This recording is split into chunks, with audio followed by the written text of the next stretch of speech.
Wesh. Ah, tu découvres? Oui, oui. Ah, je pensais que t'étais au courant, moi. Non, non, non. Ouais, ça y est, on se retrouve pour Aja numéro 168. Bah ouais, parce que c'est toujours un plaisir de se retrouver en fait sur Aja. On s'applaudit nous-mêmes. On s'applaudit parce que vous avez Jusqu'à quand? J'ai un petit cadeau. C'est la Saint-Valentin. Pour une si belle plante, Parisa. Merci. Vraiment, tu es magnifique. Merci, Très c'est heureux gentil. que tu sois avec nous sur ce Aja Merci à vous. 168. On t'a tous connus en tant que bookeuse dans les Marseillais sur W9. Tu avais même eu une petite relation, je crois, avec notre cher ami Julien Tanti. Et tu as plein de commerces, plein de business. Tu fais tout un tas de choses. T'es un vrai couteau suisse. Merci d'être avec nous. Merci. On applaudit le chroniqueur de la semaine, Enzo. Enzo, je n'ai pas envie de finir dans ton lit.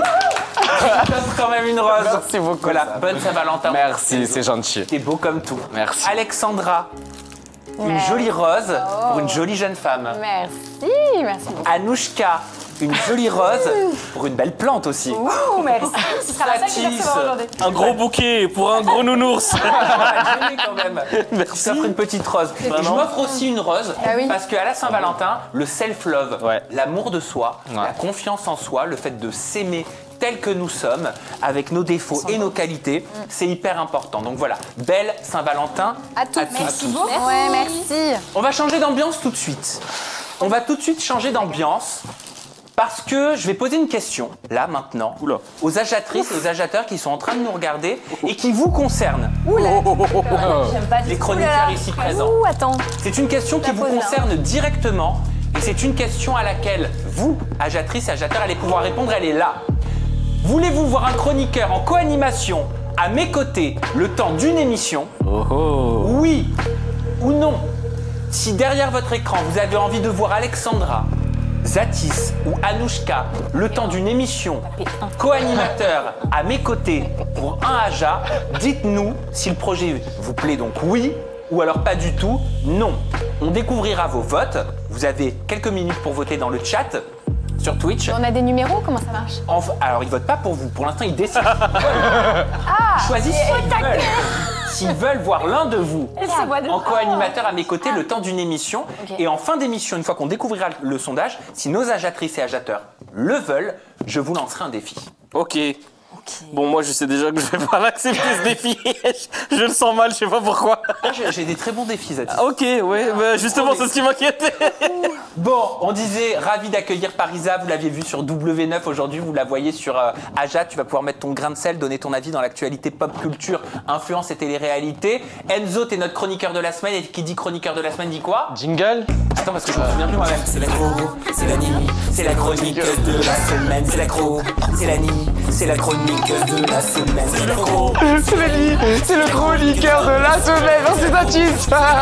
C'est la chronique de la semaine, c'est l'aggro, c'est la nuit, c'est la chronique de la semaine, c'est l'aggro, c'est la nuit, c'est la chronique de la semaine.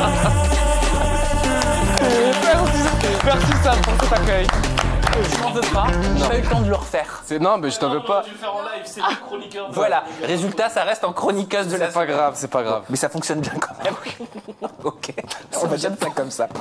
Alexandra, Anouchka, Zatis, ravis de votre trio cette semaine. Vous allez nous partager vos up and down et ça tombe très bien parce que tout de suite, c'est le sommaire. Allez. Au niveau du sommaire, bien évidemment, les chroniqueurs ici présents vous partageront leur up and down. On parlera de l'herpès, tiens, sur le tournage des Apprentis Aventuriers. On se posera la question suivante. Comment ont-ils pu se contaminer? On parlera aussi d'une story qui a fait beaucoup de bruit de Jessica Thivenin qui s'est plaint de son chauffeur VTC qui puait. Alors, est-ce qu'elle est spontanée ou est-ce qu'elle est dénigrante? Vous pourrez répondre à cette question. Nadège aussi nous a bouleversé hier en interviewant en toute intimité avec ses confidences sur son parcours pour devenir maman. On se demandera quand faut-il congeler ses ovocytes parce que c'est la question qu'elle soulevait. Et enfin, l'influenceuse Taille Basse est en colère contre le programme Fort Boyard. Elisa de We Are Open nous explique pourquoi on ne doit plus dire le mot nain ou naine. Ça, c'est pour les up and down. Au niveau des pop-up, on en a 3 quand même. On a un pop-up, on va parler de Noémie qui a prononcé une phrase, notamment « On n'est pas chez les Blancs ». en parlant de la grossesse, qui a fait réagir Aurélie d'Autremont, qui a mis en colère. Aurélie, j'arrive plus à parler, d'Autremont, elle était en colère contre ses propos. Voilà, vous m'avez compris. Ensuite, on parlera alors d'une photo choc. Une photo qui a été postée par Carla Talon sur les réseaux sociaux depuis quelques jours, dans laquelle on voit un embryon. Et je vous le dis, voilà, il y a l'influenceuse Coco de la team Nasdaq qui dit avoir la preuve du mensonge. Donc moi, j'ai tout reçu ce matin. On vous en parlera. Peut-être qu'on aura l'intervention en plateau de Sebi Dadi, Brian ou Carla. En tout cas, je les ai contactés pour leur permettre de répondre. On aura un pop-up aussi sur les contenus de Rim et Isabeau. Est-ce qu'ils ne sont pas un petit peu trop complexants? Est-ce que c'est un danger pour l'influence authentique? Je ne sais pas si vous avez remarqué, c'est des contenus très clippés, très pupés. Ah, oui. T'as l'impression de voir un Spielberg. Voilà. Ouais. Chaque poste, c'est un Spielberg, c'est l'anti-Chirac Erienski, l'anti-Léna Situation. Et pour le coup, on se posera vraiment cette question qui nous amènera sur l'intelligence artificielle. Est-ce qu'un influenceur pourrait un jour être remplacé par l'intelligence artificielle? 5 minutes chrono, on parlera de Maëva Guénam. Maëva Guénam qui a annoncé arrêter la télé-réalité. Elle dit qu'elle est en très bon terme avec sa production, mais est-ce que ces prises de position qu'elle a eues il y a quelques temps lui ont coûté sa place sur W9? On se posera la question. On parlera aussi des chirurgies dites ratées de Jazz et Maëva. Est-ce qu'elles peuvent aujourd'hui revenir en arrière? De Kevin et Carla qui sont encore et toujours en conflit parental. Un juge va-t-il interdire Carla d'afficher Ruby sur les réseaux sociaux? Et enfin, on parlera d'Isabeau de la Tour de Saint-Lupicin. Vous découvrirez son incroyable histoire de famille. Et bien évidemment, je vous demande de liker cette émission. C'est très important de liker cette émission pour nous soutenir. Parisa, d'après toi, pourquoi est-ce qu'il faut liker cette émission si on est agiatrice et agiateur et qu'on est en train de nous regarder? Pour avoir plus d'audience déjà et pour mieux informer les personnes qui sont intéressées par les sujets que vous annoncez au cours de l'émission. Et pour avoir... je sais pas, plus de monde. Et bien tout simplement pour avoir du soutien. C'est hyper important, n'est-ce pas Enzo? Exactement. Soutenu, toi? Moi, ouais, bon, je suis soutenu. T'as envie d'être soutenu? Ouais, à travers les propos qu'on va avoir afin de relayer toute l'actualité pour ceux qui l'ont raté. C'est le meilleur contenu. Isabeau de la Tour de Saint-Lupicin. Je me suis imprégné du personnage. Afin que nous passions un bon aja et afin que nous remercions notre chère maquilleuse que nous adorons, Sandra Nakache. On dit quoi? On dit merci Sandra, merci Sandra, merci. Allez. Merci Sandra, merci Sandra, merci. Vous retrouvez Sandra sur son compte Instagram, Sandra Nakache _hair make-up. Et sans transition aucune, on va enchaîner avec le 5 minutes chrono. C'est parti. Let's go. Alors, vous aimez le 5 minutes? Oui, on m'a dit que Un striptease. J'ai adoré comment il l'a À la fin de l'émission, je ne sais pas comment il Oh là là, c'est grave. on m'a dit que ça frottait. En fait, c'est ça, à chaque chronique, t'enlèves un truc, c'est ça? J'espère pas. va Bon, vous bien l'aimez chausser le 5 tout ça. minutes chrono. Pourquoi, Parisa? Parce que le 5 minutes chrono, c'est un sujet fort d'actualité. Vous avez 5 minutes et pas une de plus pour réagir. Quand le gong, il gong, et ben... Ok. Donc, J'ai regardé Anouchka. Anouchka, la tête de ma mère.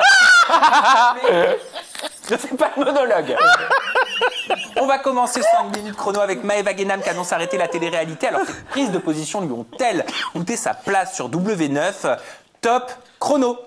Les Marseillais, vous l'avez vu, sont actuellement en tournage des prochains épisodes, notamment de C'est la famille qui est diffusé sur W9. Et l'absence de Maëva, elle a suscité beaucoup d'interrogations auprès de vous, auprès des internautes qui lui ont directement d'ailleurs posé la question. L'influenceuse, elle a rapidement pris la parole sur ses réseaux. Je vous propose de regarder. Vous allez voir qu'elle répète beaucoup qu'elle est en bon terme avec sa production. Bah oui. Ouais. Comment ça se fait que je suis pas en tournage avec les Marseillais?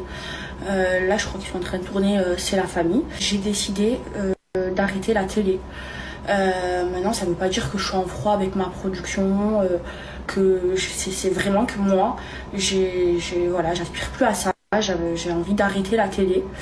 Je suis en très très bon terme avec ma prod. Alors elle le dit, elle le répète, je suis en bon terme avec ma prod. Mais est-ce que vous pensez que ces dernières prises de position sur les réseaux sociaux lui ont coûté sa place, tout simplement? Cash, allez, on a peu de temps. Oui. Zatis. Moi, je pense que oui, elle s'est embrouillée avec Magali Berda, qui est en terme avec W9 et Banijé. Elle s'est embrouillée avec plusieurs candidats, si je me trompe pas. Donc pour moi, c'était logique qu'elle n'apparaisse pas dans les prochains programmes. C'est-à-dire, toi, t'es la prod, tu dis Maëva, je suis désolé, je peux pas te reconduire. Ah, mais avec tout ce qui s'est passé, franchement, ça serait compréhensible. Moi, je trouve ça audacieux et courageux de la part de Maëva d'avoir fait ce qu'elle a fait. Mais je comprends que de la part d'une production, elles sont en mode... Enzo, toi, tu trouves ça courageux, les prises de position de Maëva, les prises de position ça a été publiques, la et tu seule. peux comprendre que ça lui aurait coûté sa place, Ça potentiellement. peut, comme il disait, ça peut lui coûter sa place. Honnêtement, Maëva, je crois que c'est quasiment l'une des seules influenceuses à avoir pris autant parti pour ce conflit qui on sait, voilà. Mais est-ce que aussi ça rejoindrait pas la volonté de Maëva ces derniers temps vis-à-vis de son positionnement dans la religion, d'arrêter tout tournage parce qu'elle veut plus véhiculer ce qu'elle véhiculait il y a peut-être 5 ou 6 ans en arrière? Anouchka hoche la tête, pourquoi? Parce que moi, je pense comme toi. Moi, je pense que c'est une décision de sa part à elle, parce qu'elle veut se rapprocher de sa foi et que certainement, par rapport au pèlerinage qu'elle a fait, c'est plus en adéquation avec la télé-réalité. Alexandra. Néanmoins, ce qui est étonnant, c'est qu'elle le dit, et tu l'as dit, Sam, c'est qu'elle dit qu'elle n'a aucun problème avec la production. Et en général, quand on appuie sur un point comme ça, comment on se justifie, c'est qu'il y a un problème, sinon on n'en parle même pas. Toi, Parisa, Donc, c'est étrange. tu penses que les prises de position de Maëva publiques il y a quelques semaines, elles peuvent, t'as travaillé en plus, hein, avec W9, avec la prod des Marseillais. Tu penses, ça plaît, ça, à une production? Franchement. Je pense pas, non, parce que c'est un sujet quand même assez difficile et de prendre position comme ça, ça fait des clans en fait par rapport aux fans également et par rapport au travail aussi. Je pense que ça a peut-être créé. Toi qui as vécu ça de l'intérieur, tu penses qu'une prod, elle peut dire, franchement, ne parlez pas de politique, ne parlez pas de tout ça. Ils ont quand même une certaine ingérence auprès de vous. Je pense dans toutes les prods, hein, il y a des choses qu'on peut dire, il y a des choses qu'on peut pas faire et voilà, ça je pense qu'il faut pas prendre parti à ce niveau-là, je pense. Alexandra. Je pense que les prods ont du mal avec l'idée qu'un candidat dépasse un petit peu le programme et le candidat qu'ils ont créé. Et c'est vrai qu'elle s'émancipe beaucoup, elle a des prises de position et ça, je pense que pour une prod, c'est compliqué à gérer. Parce que finalement, ça prend une ampleur telle sur des sujets de société. Donc on sort complètement d'un programme de télé-réalité. Ça, je pense qu'ils peuvent être sceptiques vis-à-vis de ça. Moi, je vais vous dire quelque chose que j'avais jamais dit, mais j'ai entendu un producteur dans mon entourage dire, en parlant de Maëva, on a créé un monstre au moment où elle prenait ses prises de position publiques. Voilà. Mais c'est quand même fou d'aller jusqu'à utiliser le terme de monstre parce que tu appuies, que tu sois d'accord ou pas, Moi, les positions pas publiques. Mais c'est fort de dire on a créé un monstre. Ça veut dire quoi, on a créé un monstre? Ça veut dire qu'en fait, c'est Frankenstein, je fais une marionnette, je te donne ta célébrité. attends. Ça veut dire qu'elle n'est plus contrôlable. Mais je pense. Pourquoi plus contrôlable? Non, moi, ce qui me choque, c'est pas ça ce qui me choque. Ce qui me choque, c'est qu'ils disent qu'ils ont construit un monstre ou fabriqué un monstre quand elle parle politique, alors que avant toutes les dérives qu'elle a fait sur les placements de produits, sur les erreurs de langage qu'elle a pu commettre, etc. Là, il y a pas de souci. Là, on n'a pas créé de monstre. Mais par contre, dès qu'on prend position sur ce conflit-là, on a créé un monstre à ce moment-là. C'est ça qui me dérange de un. Le timing. Ouais, le timing et surtout que de dire à ce moment-là, on a créé un monstre. Ben non, le monstre il a été créé pour moi. Il y a des choses qu'elle a faites plus graves avant et pas que elle en plus, tu vois. Mais je sais pas si c'est purement à cause de ses positions et ses clashs avec les gens de télé-réalité ou vraiment sa volonté à elle de dire j'arrête parce que je me rapproche de ma foi. Je sais pas, on a encore le doute de se dire est-ce que c'est totalement parce qu'elle a envie d'arrêter ou parce qu'on Après, c'est très possible qu'elle ait été, comme elle le dit, dégoûtée aussi quand même par tout ce qu'elle a vu, parce que mine de rien, elle a eu aucun soutien. Maëva, beaucoup lui ont tourné le dos. Oui. Elle le disait dans une story d'ailleurs que quand elle retourne à Marseille, que plus personne l'appelait pour faire quoi que ce soit. C'est une dinguerie ça. Donc après elle se dit pourquoi dans la vraie vie on se parle plus, etc. Et que j'irai en télé avec ces mêmes personnes qui me donnent plus l'heure. Oui, parce qu'elle s'était même pris la tête avec Kevin Gage, qui s'était dit, il me semble être déçu de par ses propos, de par leurs différentes confessions, etc. Il y a des émotions quand même qui jouent. Donc c'est vrai qu'elle a eu un courage que beaucoup n'ont pas eu. Je sais pas si on peut parler de courage. En tout cas, elle a pris la parole. Personnelle. Elle reste propre à ses convictions. Bon, voilà, le sujet est terminé. Sympa le 5 minutes chrono, hein. Mais on a peu de temps, mais au moins, on va à l'essentiel. Et vous aussi, ça vous pousse à aller à l'essentiel. N'hésitez pas, dans les commentaires, à donner votre avis. Toujours avec bienveillance et dans le cadre de la liberté d'expression, hyper méga important. C'est Yvette, elle dira pas le contraire. Deuxième 5 minutes chrono, on va parler des chirurgies dites ratées de Jazz Correa et de, Maëva Guénam. Est-ce qu'elles peuvent réellement revenir en arrière? Tu vas voir, je vais me tourner vers toi, Parisa, parce que non, mais je sais que toi, tu es une petite friande quand même de chirurgie esthétique. Top chrono. Alors, dans un question-réponse sur Instagram, il y a une internaute qui a demandé à Jazz s'il n'y avait pas un problème de placement au niveau de ses tétons et si ces derniers étaient vraiment droits. Alors, Jazz, elle a répondu « Je vais pas vous mentir, mais je crois que non. Je me suis fait opérer à Nice en 2019, j'ai payé 6 000 €. J'ai vraiment pas de belles cicatrices, j'ai un sein plus haut que l'autre. Mes tétons ne sont pas de la même taille ni au bon endroit, comme quoi se faire opérer en France ne change rien. » De son côté, Maëva Guénam, il y a un internaute qui lui a dit « Quand est-ce que tu comptes faire une diminution de tes Elle a répondu, oui, de tes Ok. On voit ce que c'est. Non, de ces gaz. voilà, de ton arrière-train. Elle a répondu très bientôt. C'est vrai qu'elle se fait défoncer. Bah oui. Maëva sur son physique, qu'on aime ou qu'on n'aime pas. c'est Elle se plus fait cohérent. ratatiner en mode c'est carré, Ouais, qu'est-ce qui se passe? Yuri Carré lui dirait c'est carré, c'est comment? Mais moi je trouve pas. Hein. Non mais c'est vrai, de là à dire c'est carré quand même, faut pas abuser. Bref, alors, pourquoi autant d'influenceurs souhaiteraient faire un retour en arrière au niveau de la chirurgie, Parisa? Est-ce que tu penses que c'est parce que tant que t'es en télé-réalité, tant que t'es dans la lumière de ces émissions de télé-réalité, le plus paraît bien, et quand tu arrives dans ta vie, entre guillemets, de tous les jours, et que tu veux une vie un petit peu plus tranquille, tu te dis c'est peut-être trop? Alors, je pense que la mode, elle change tout le temps. À l'époque, c'était la mode des grosses fesses avec Kim Kardashian. Maintenant, Kim Kardashian a enlevé ses fesses. Maintenant, tout le monde veut enlever ses fesses. Après, j'ai vu les fesses de Maëva sur quelques vidéos. C'est vrai qu'elles sont quand même déformées. Alors qu'est-ce que t'en penses? Parce que toi, tu travailles dans le domaine de la chirurgie Je travaille esthétique. dans le domaine de la chirurgie et tout est rattrapable. C'est-à-dire, qu'est-ce que tu ferais, toi? Qu'est-ce que tu conseillerais à Maëva avec ton œil de professionnel? De rien toucher. Et pas de débutante. De enlever, elle en a trop. Enfin, pour moi, par rapport à ses jambes, elles sont beaucoup trop fines et elle a un gros... Ouais, donc c'est disproportionné en fait. Ouais, on dirait une fourmi en fait pour moi et je pense Pardon. non, mais la forme vu qu'il y a un gros popotin et des tout petites jambes, ça fait Ça fait quoi? J'ai pas entendu. Une fourmi. Une fourmi. Une fourmi? Ah, ça te fait rire, Baptiste. J'imagine une fourmi, je dis ah ouais d'accord, ok. non mais enfin La caravane derrière là, ouais. mais dans tous les cas c'est ratable. Moi je pense qu'elle devrait en enlever et ça sera plus Alors, harmonieux. le chat nous dit, en effet, comme tu dis, ça dépend des modes. Mais est-ce qu'on peut considérer le corps comme une mode? Justement, c'est Je pense que ça dépend, ouais.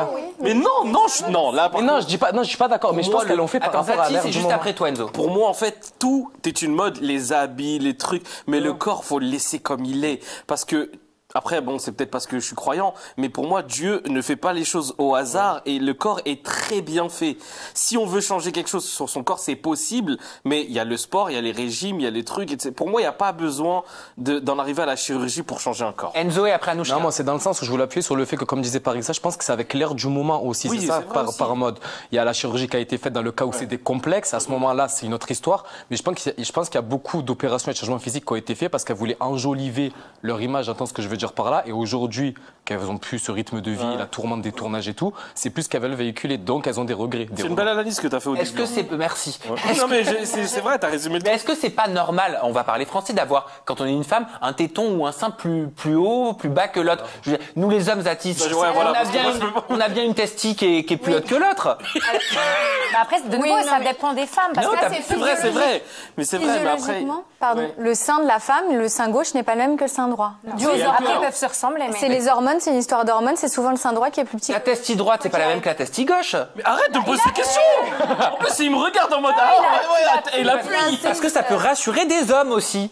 Bah, l'anatomie est faite de manière à ce que tout ne soit pas symétrique totalement. Le visage n'est pas symétrique. On n'a pas le même côté droit. On n'a que pas le les côté mêmes gauche. sourcils. Par contre, moi, ce que je voulais dire juste avant... Ça répond à ta question, c'est bon? Anouchka. Ce que je voulais dire par rapport à avant, je trouve ça très bien que toi tu ne penses pas que ça doit être une mode, mais je trouve ça ultra hypocrite parce que ça fait des décennies et pour pas dire non mais pas toi, la société, excuse-moi, la société. En fait, ça fait des centaines d'années qu'on sexualise le corps de la femme et qu'on le fait changer en fonction des décennies. Si tu regardes la mode des années 50, c'est pas la même que les années 80, 2000 ou 2010 ou 2020. 80. 80. Et du coup, bah, en fait, bah, évidemment que les filles, bah, elles ont envie de changer en fonction de comment ça se... Et ça, il faut que ça change. Oui. Donc, est-ce qu'on peut leur en vouloir? Et une autre chose qui est très importante, c'est que quand on est en télé-réalité ou en télé où on a un métier d'image, on passe son temps à se voir et on passe son temps à avoir les retours et les critiques des uns et des autres. Et ça peut créer des dysmorphobies, ça peut créer des complexes. Et bah, du coup, bah, c'est la chirurgie qui semble être la solution. T'étais critiqué, toi, Parisa, quand t'étais sur W9 dans les Marseillais? Ah oui, énormément. De toute façon, quand on est exposé, on est toujours critique. Qu'est-ce qu'on te disait? Que j'étais un ladyboy. Oh là Mais bon, je suis pas un ladyboy. Ah, je me souviens de cette polémique. Ah ouais? Ah, mais grave. C'était en l'an 2012? Oui, non, 2015. 2015. Ça fait vraiment... 2015. Et ça te touchait, ça te vexait? Non, alors moi, je suis quelqu'un, franchement, je prends toutes les critiques. Moi, ça me touche pas. Je sais qui je suis. Où est-ce Petite que parenthèse, c'est limite raciste quand on insulte quelqu'un de Ladyboy qui est d'origine asiatique, Grave. parce que tout de suite on fait le lien avec la Thaïlande, etc. Mais après, pour moi, tous ceux qui sont médiatisés, c'est tous des transsexuels. Il y a toujours une critique. De toute façon, on sera Transgenre. Voilà, dans tous On les dit cas. transgenre, ma chérie. Transgenre, excusez-moi. Ils sont toujours critiqués. Peu importe ce qu'on fait, on sera toujours critiqué. Dis donc, elle a la grippe, Parisa, parce que... Tout le monde me dit ça, mais non, c'est parce que je suis habitué. Ah oui, tu l'as dit tout à l'heure. Tu veux sortir du cadre. Non, non, pas du tout, pas du tout. C'est que je suis habitué à être comme ça, mais il faut vraiment Ok, Allez. d'accord. Allez, on va enchaîner avec un troisième 5 minutes chrono. Vous réagissez bien sûr, vous participez au débat avec nous. On va parler de Kevin et Carla qui sont encore toujours en conflit parental. La question qu'on va se poser, c'est la suivante. Un juge peut-il interdire à Carla d'afficher Ruby sur les réseaux sociaux? Ben oui, top chrono. Pourquoi cette question? Parce que Kevin a fait une nouvelle story pour réaffirmer sa position de ne plus voir sa fille Ruby médiatisée. Il a commencé par publier un article du média Le Monde avec pour légende « Enfin » en majuscule. Dans cet article, il est expliqué que l'Assemblée nationale a adopté à l'unanimité le 6 février une proposition de loi qui vise à mieux protéger le droit de l'image des enfants face au comportement de certains parents. Et Kevin a par la suite fait une story. Je vous propose de regarder. S'il y a désaccord entre parents, le juge pourra interdire à l'un d'eux de publier ou diffuser tout contenu relatif à l'enfant sans l'autorisation de l'autre parent. Dans des cas graves d'atteinte à la dignité d'un enfant, le texte ouvre même là. Oui, c'était ma voix. Cette proposition de loi votée à l'Assemblée nationale prévoit donc d'interdire la diffusion et la publication d'images de l'enfant par un parent sans l'autorisation préalable du parent. Est-ce que vous êtes d'accord avec cette proposition de loi? Est-ce que c'est nécessaire selon vous d'avoir l'accord des deux parents, même en cas de désaccord entre les deux parents? Alexandra Rost. Ouais, moi, je suis pour, et parce que je trouve que encore une fois, c'est pas la place d'un enfant d'être sur les réseaux sociaux, et je trouve qu'il est trop petit pour pouvoir dire oui ou non, pour comprendre les enjeux qu'il y a derrière. Donc, la responsabilité incombe aux parents.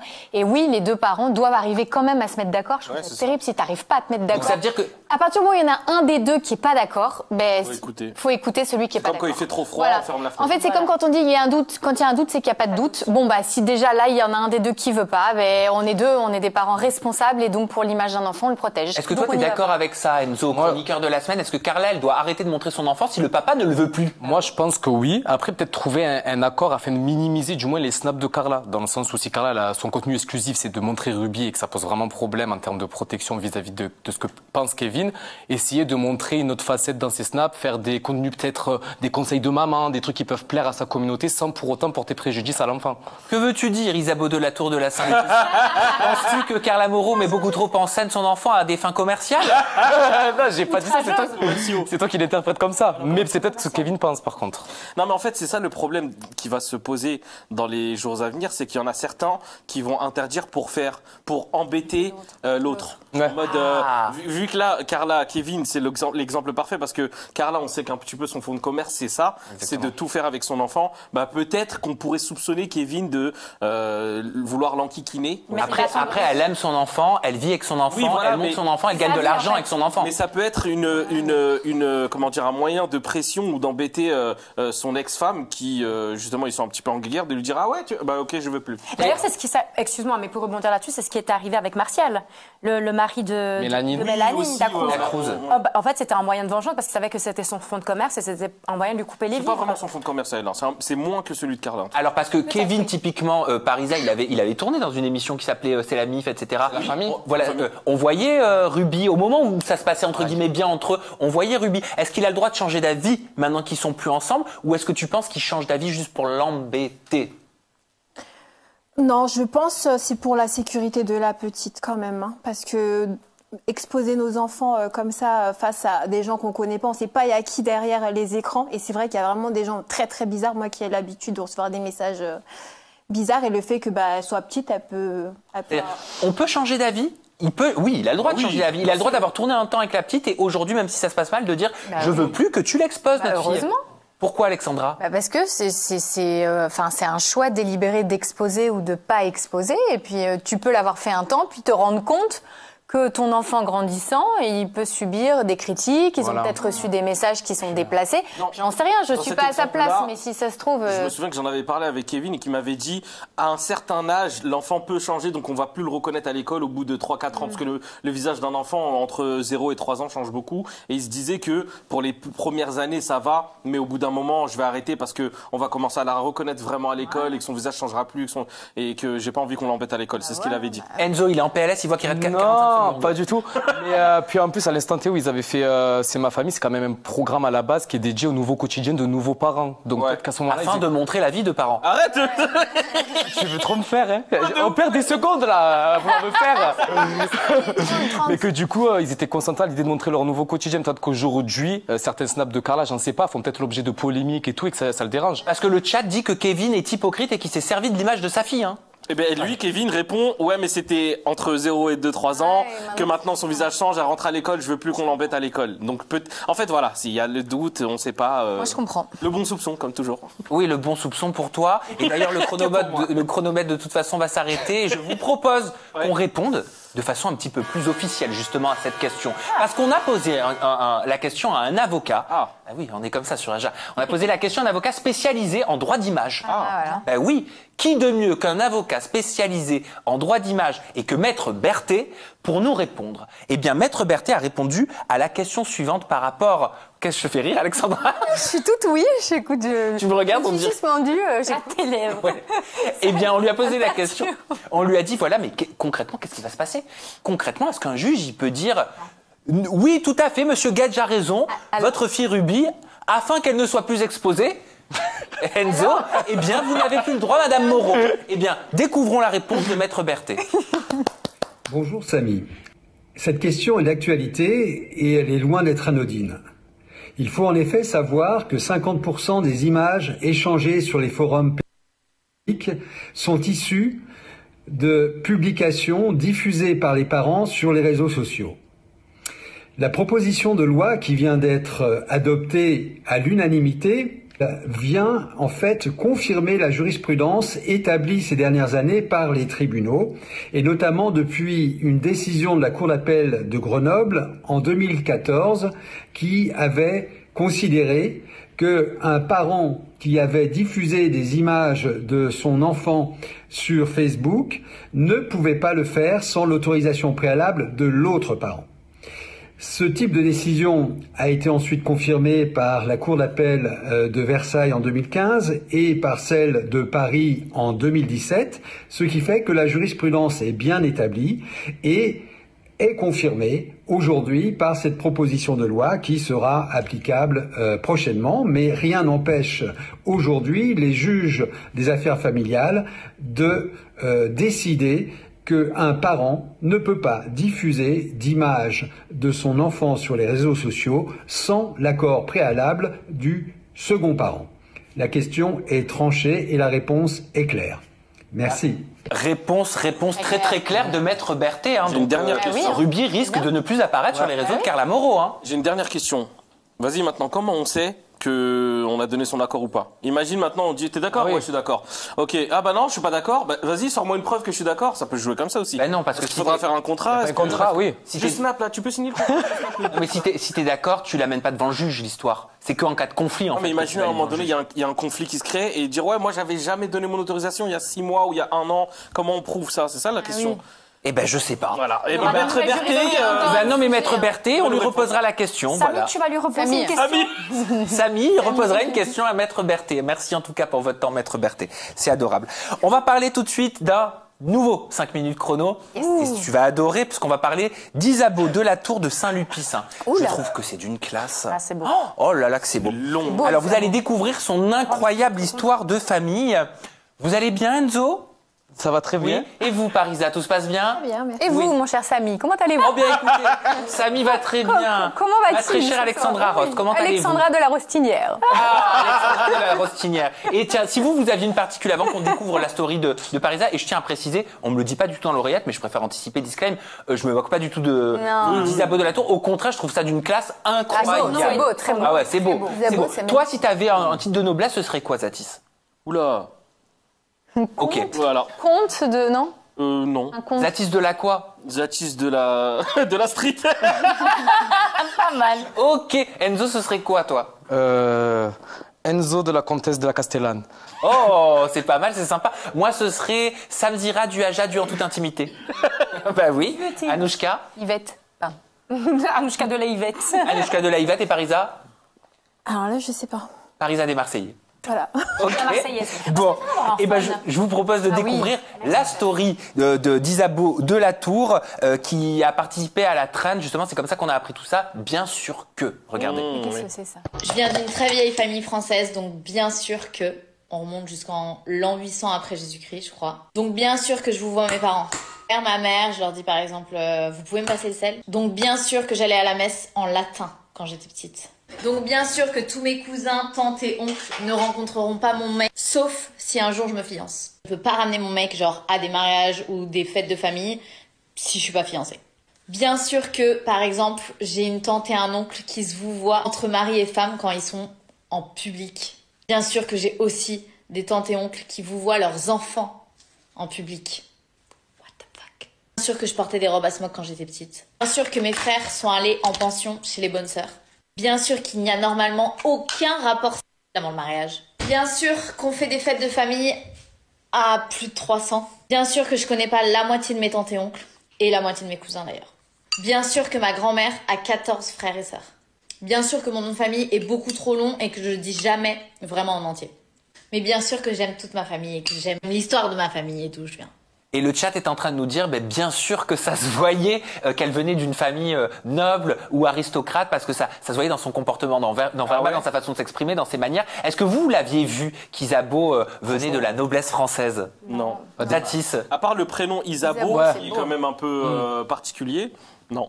Oui, vous connaissez d'ailleurs la signification du prénom Isabeau? Non. Eh ben, Isabeau, c'est un prénom d'origine hébraïque qui signifie Dieu et le serment. Et ses parents l'auraient choisi en référence à l'histoire de France. Et au Moyen-Âge, il faut savoir que le prénom Isabeau, il faisait de l'ombre au prénom Isabelle. Ah ouais. Isabeau, c'est le prédécesseur d'Isabelle. D'accord. J'ai l'impression d'être sur France 2. Ça, Un petit peu, non? Oui, quand même. Alors, est-ce que ça vous choque qu'Isabeau, vous voyez ses parents par Isa?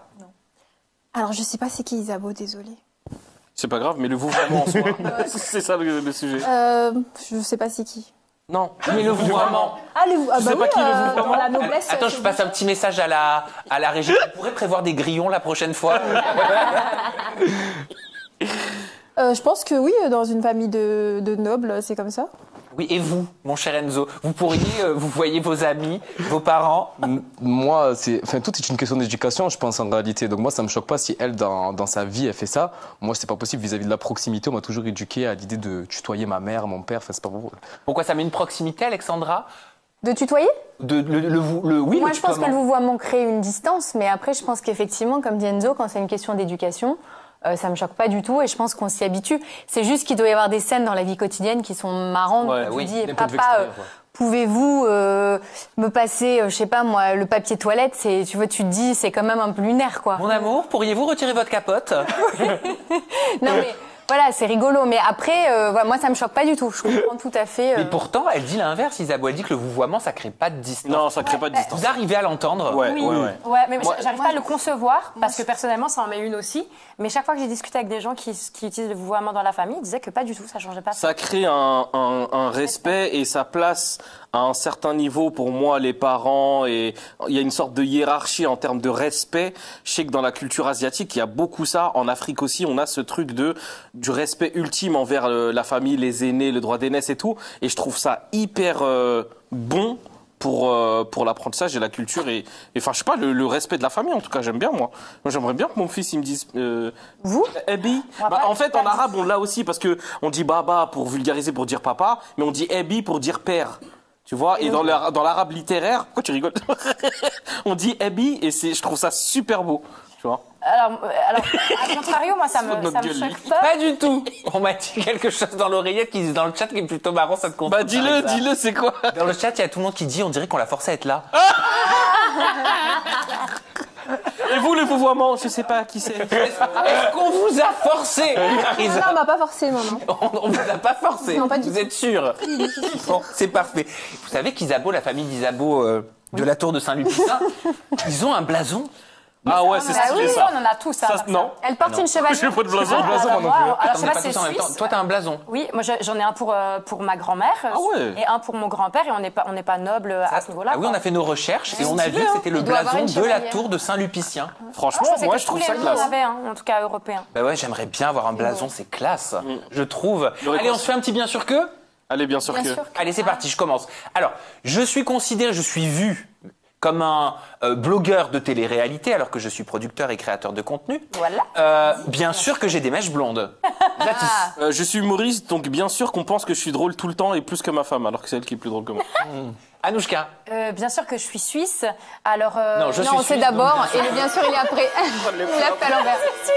je suis suisse. Alors, bien sûr que je mange du chocolat et du fromage tous les jours. Oui. Je vis à Neuilly-sur-Seine. Bien sûr que j'ai une Mini Cooper hier. Oh bah. Enzo. J'ai fait Frenchy Short, donc bien sûr, tout le monde pense que je me suis tapé Tristan. Et alors? Non. T'es sûr? Ah, je te jure. Ok, il n'y a rien eu de bienvenu. De bienvenue. T'as pas fait de bienvenue comme Auriel? Bien. Ah non, c'était plus dégage. Ok, les téléspectateurs de Frenchy Short m'ont bien compris. Parisa. Bien sûr que je suis asiatique et que je mange des nems. Non, fallait dire, je suis asiatique, donc. T'inquiète, Parisa, on est ensemble. Mais on t'a compris. On t'a compris. Elle n'a pas été forcée, elle est vraiment là. de son plein gré. Allez, on va enchaîner avec. Oh, j'ai pas envie. Bah, ah non? Oh, bah, j'ai pas envie. Si, moi je veux. Moi je veux. Oh, j'ai pas envie. Si, allez. Oh, j'ai pas envie. Les derniers 5 minutes. J'ai pas envie, c'est le pop-up de Carla Talon qui a posté une. Bah, pop-up, voilà, déjà. Ah non, mais c'est. J'avoue, j'ai encore, pas là. envie comme toi. Je crois qu'il y a pas J'ai plus envie, moi. Non, mais par contre, on va se mettre dans le mood. Parce qu'on a des informations à communiquer Oh, oui. et le public, il a envie de savoir Oui, ce c'est qui vrai. s'est passé. Le public, il est tombé sur les stories, notamment de Carla après le Haja de la semaine dernière, qui disait qu'on lui avait fait beaucoup de mal parce que les chroniqueurs avaient mis en doute et sa grossesse et les injections, le problème qu'elle a eu au niveau postérieur, voilà, du séant, exactement, une infection qu'elle disait avoir. Pour prouver ses dires, elle a posté la photo d'un embryon sur les réseaux sociaux, qui a choqué beaucoup de personnes. Hein. Beaucoup se sont dit, ça va très loin. Et moi, alors, j'ai reçu des messages pendant la nuit que j'ai découvert ce matin d'une influenceuse que vous connaissez peut-être qui s'appelle Coco. Mais avant que je vous dévoile tout ça et tout ce qu'on a porté à ma connaissance, d'ailleurs, je crois que Coco, elle va être avec nous en Zoom peut-être. La régie va me le dire. On va regarder cette vidéo montage qu'elle avait fait Carla du Haja de la semaine dernière. Regardez. J'ai aucune peine pour son bébé, j'ai aucune peine pour ses injections ratées, j'ai aucune peine pour ses larmes. Jamais c'était vrai, je m'en voudrais même pas de dire ça. C'est méchant peut-être, j'assume même de dire cher si Je n'ai pas de peine. Je n'ai pas fini. Non mais je n'ai pas de peine pour toutes ces jeunes femmes, ces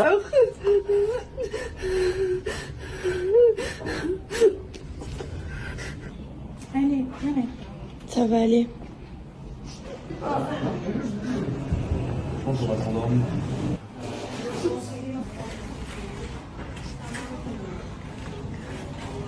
Asansöre doğru geçiyorum.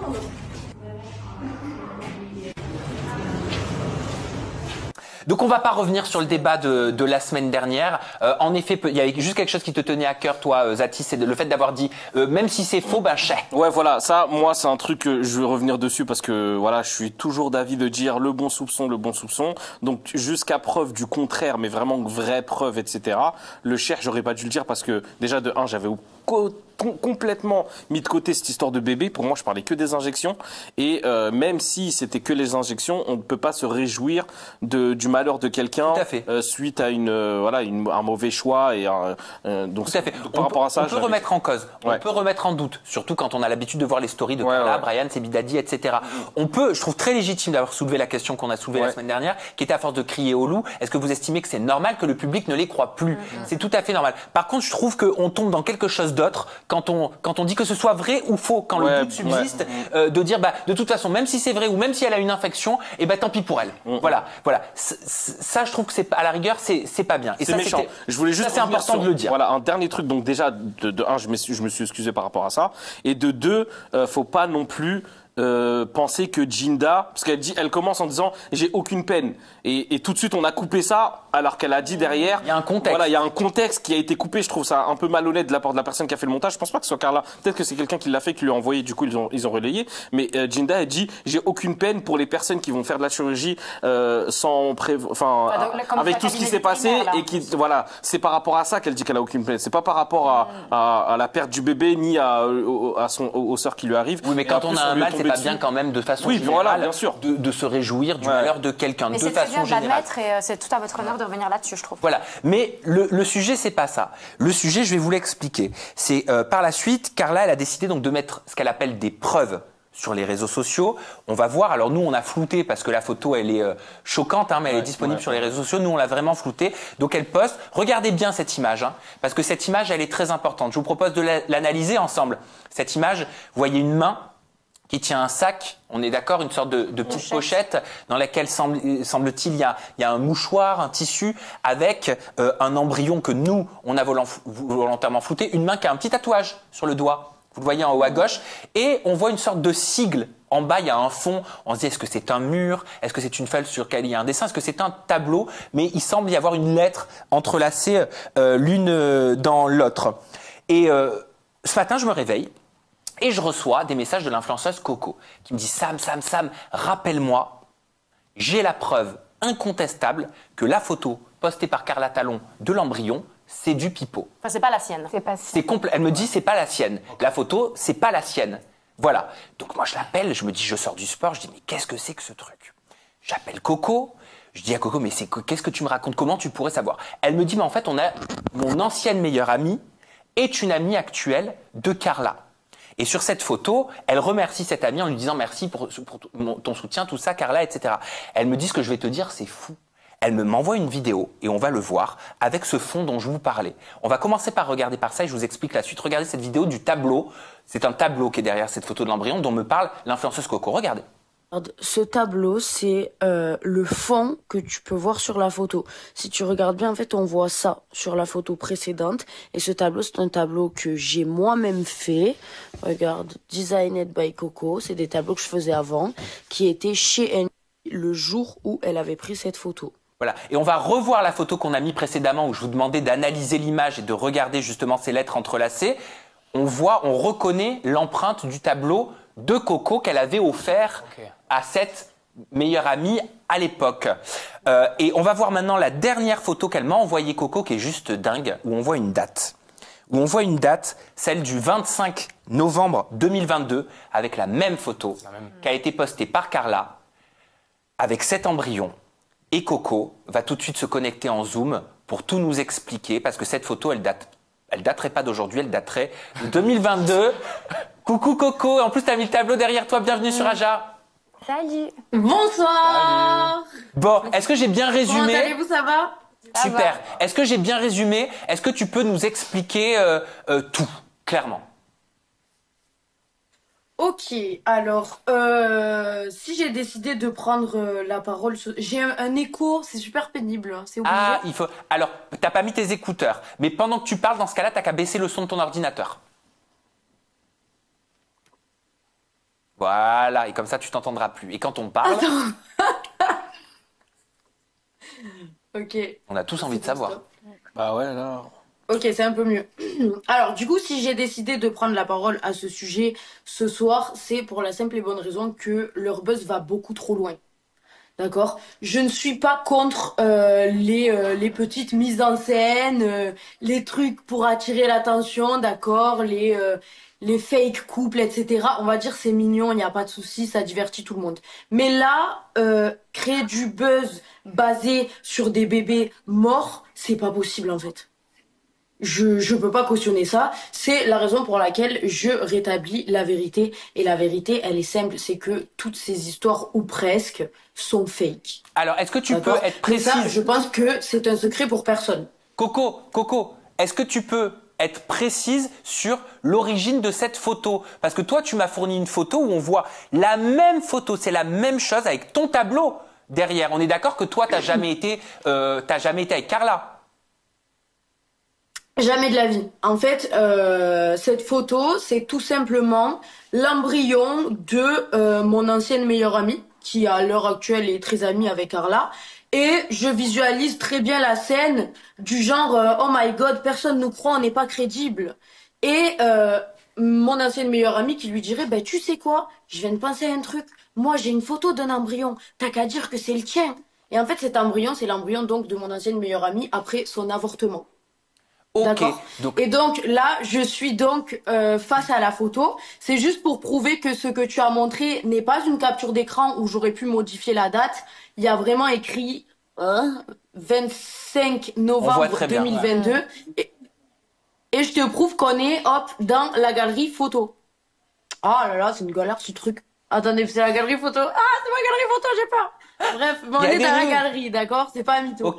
Ok, non, nous on l'a flouté pour le coup, donc c'est assez dingue, hein. C'est assez fou quand même. Je tiens juste à préciser une chose qui est très importante. C'est que le fait de dire ça aujourd'hui, et je tiens personnellement à le dire, ne remet pas en cause, on ne remet pas en cause, je ne remets pas en cause le fait que peut-être Carla ait perdu un enfant. Mais ça sème possible. Non, juste je finis s'il te plaît, Zatis. C'est très important que je fasse le message. Ça, je ne le remets pas en cause parce que on ne peut pas le savoir. Et si tel est le cas, c'est très difficile, c'est très douloureux. Le seul truc qu'on est en train de remettre en cause, c'est cette photo. C'est non pas ce qui lui est arrivé personnellement. Tout comme les injections qui auraient mal tourné au niveau de son arrière-train, je ne me permets pas de le remettre en cause. Ok ? Zatis. Non, je disais, ce qui est chiant, c'est que ça sème le doute. En fait, dans leur communication, il n'y a rien qui va. C'est-à-dire que et c'est ce que je disais à Seb quand je l'ai eu au téléphone, et ce que j'ai dit à Brian aussi quand je l'ai eu au téléphone, j'ai dit, le problème, c'est pas les propos, c'est la communication qu'il y a autour. On peut pas, personne peut les croire, et on comprend les personnes qui ne les croient pas, parce que la communication, elle est tellement mal faite. On parle de WeScoop, allez sur WeScoop, etc. Derrière, c'est on a fait des vues. Après, c'est, je fais un live, allez sur le live de un tel. Après, tu vois, toutes ces choses-là font qu'à un moment donné, en fait, et même si tu montres la photo d'un embryon, alors que, je me rappelle, la veille, Seb, il me dit, on va montrer la photo de l'embryon. J'ai dit, c'est une très mauvaise idée. Il m'a dit, ouais, mais là, on est limite obligé de le faire parce que personne ne croit. Je dis, non. Je dis, c'est pas en faisant ça que les gens vont encore plus vous croire. Au contraire, on va vous tomber dessus. Ils l'ont fait quand même. Et là, d'utiliser une photo qui n'est pas la sienne, je ne vois pas l'intérêt. Quitte à montrer un embryon, montre le tien. Je vois pas l'intérêt. Un embryon. Non, mais je veux dire, quitte à aller jusque là. Attendez, parce que l'histoire n'est pas finie, hein.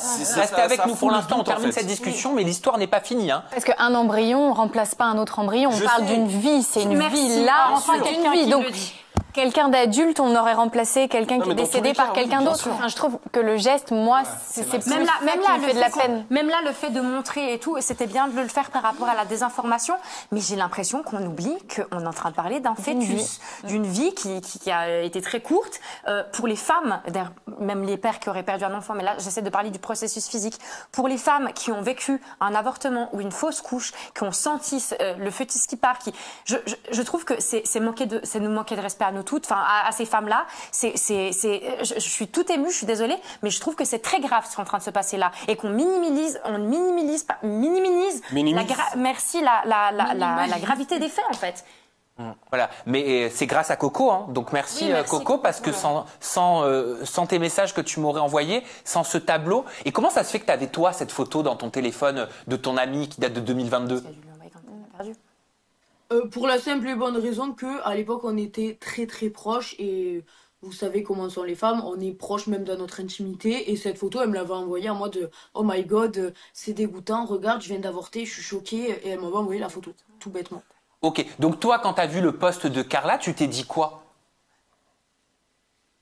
Moi je vous dis la vérité, je suis moi-même influenceuse, ces gens-là je les connais de très près donc je sais comment ils travaillent.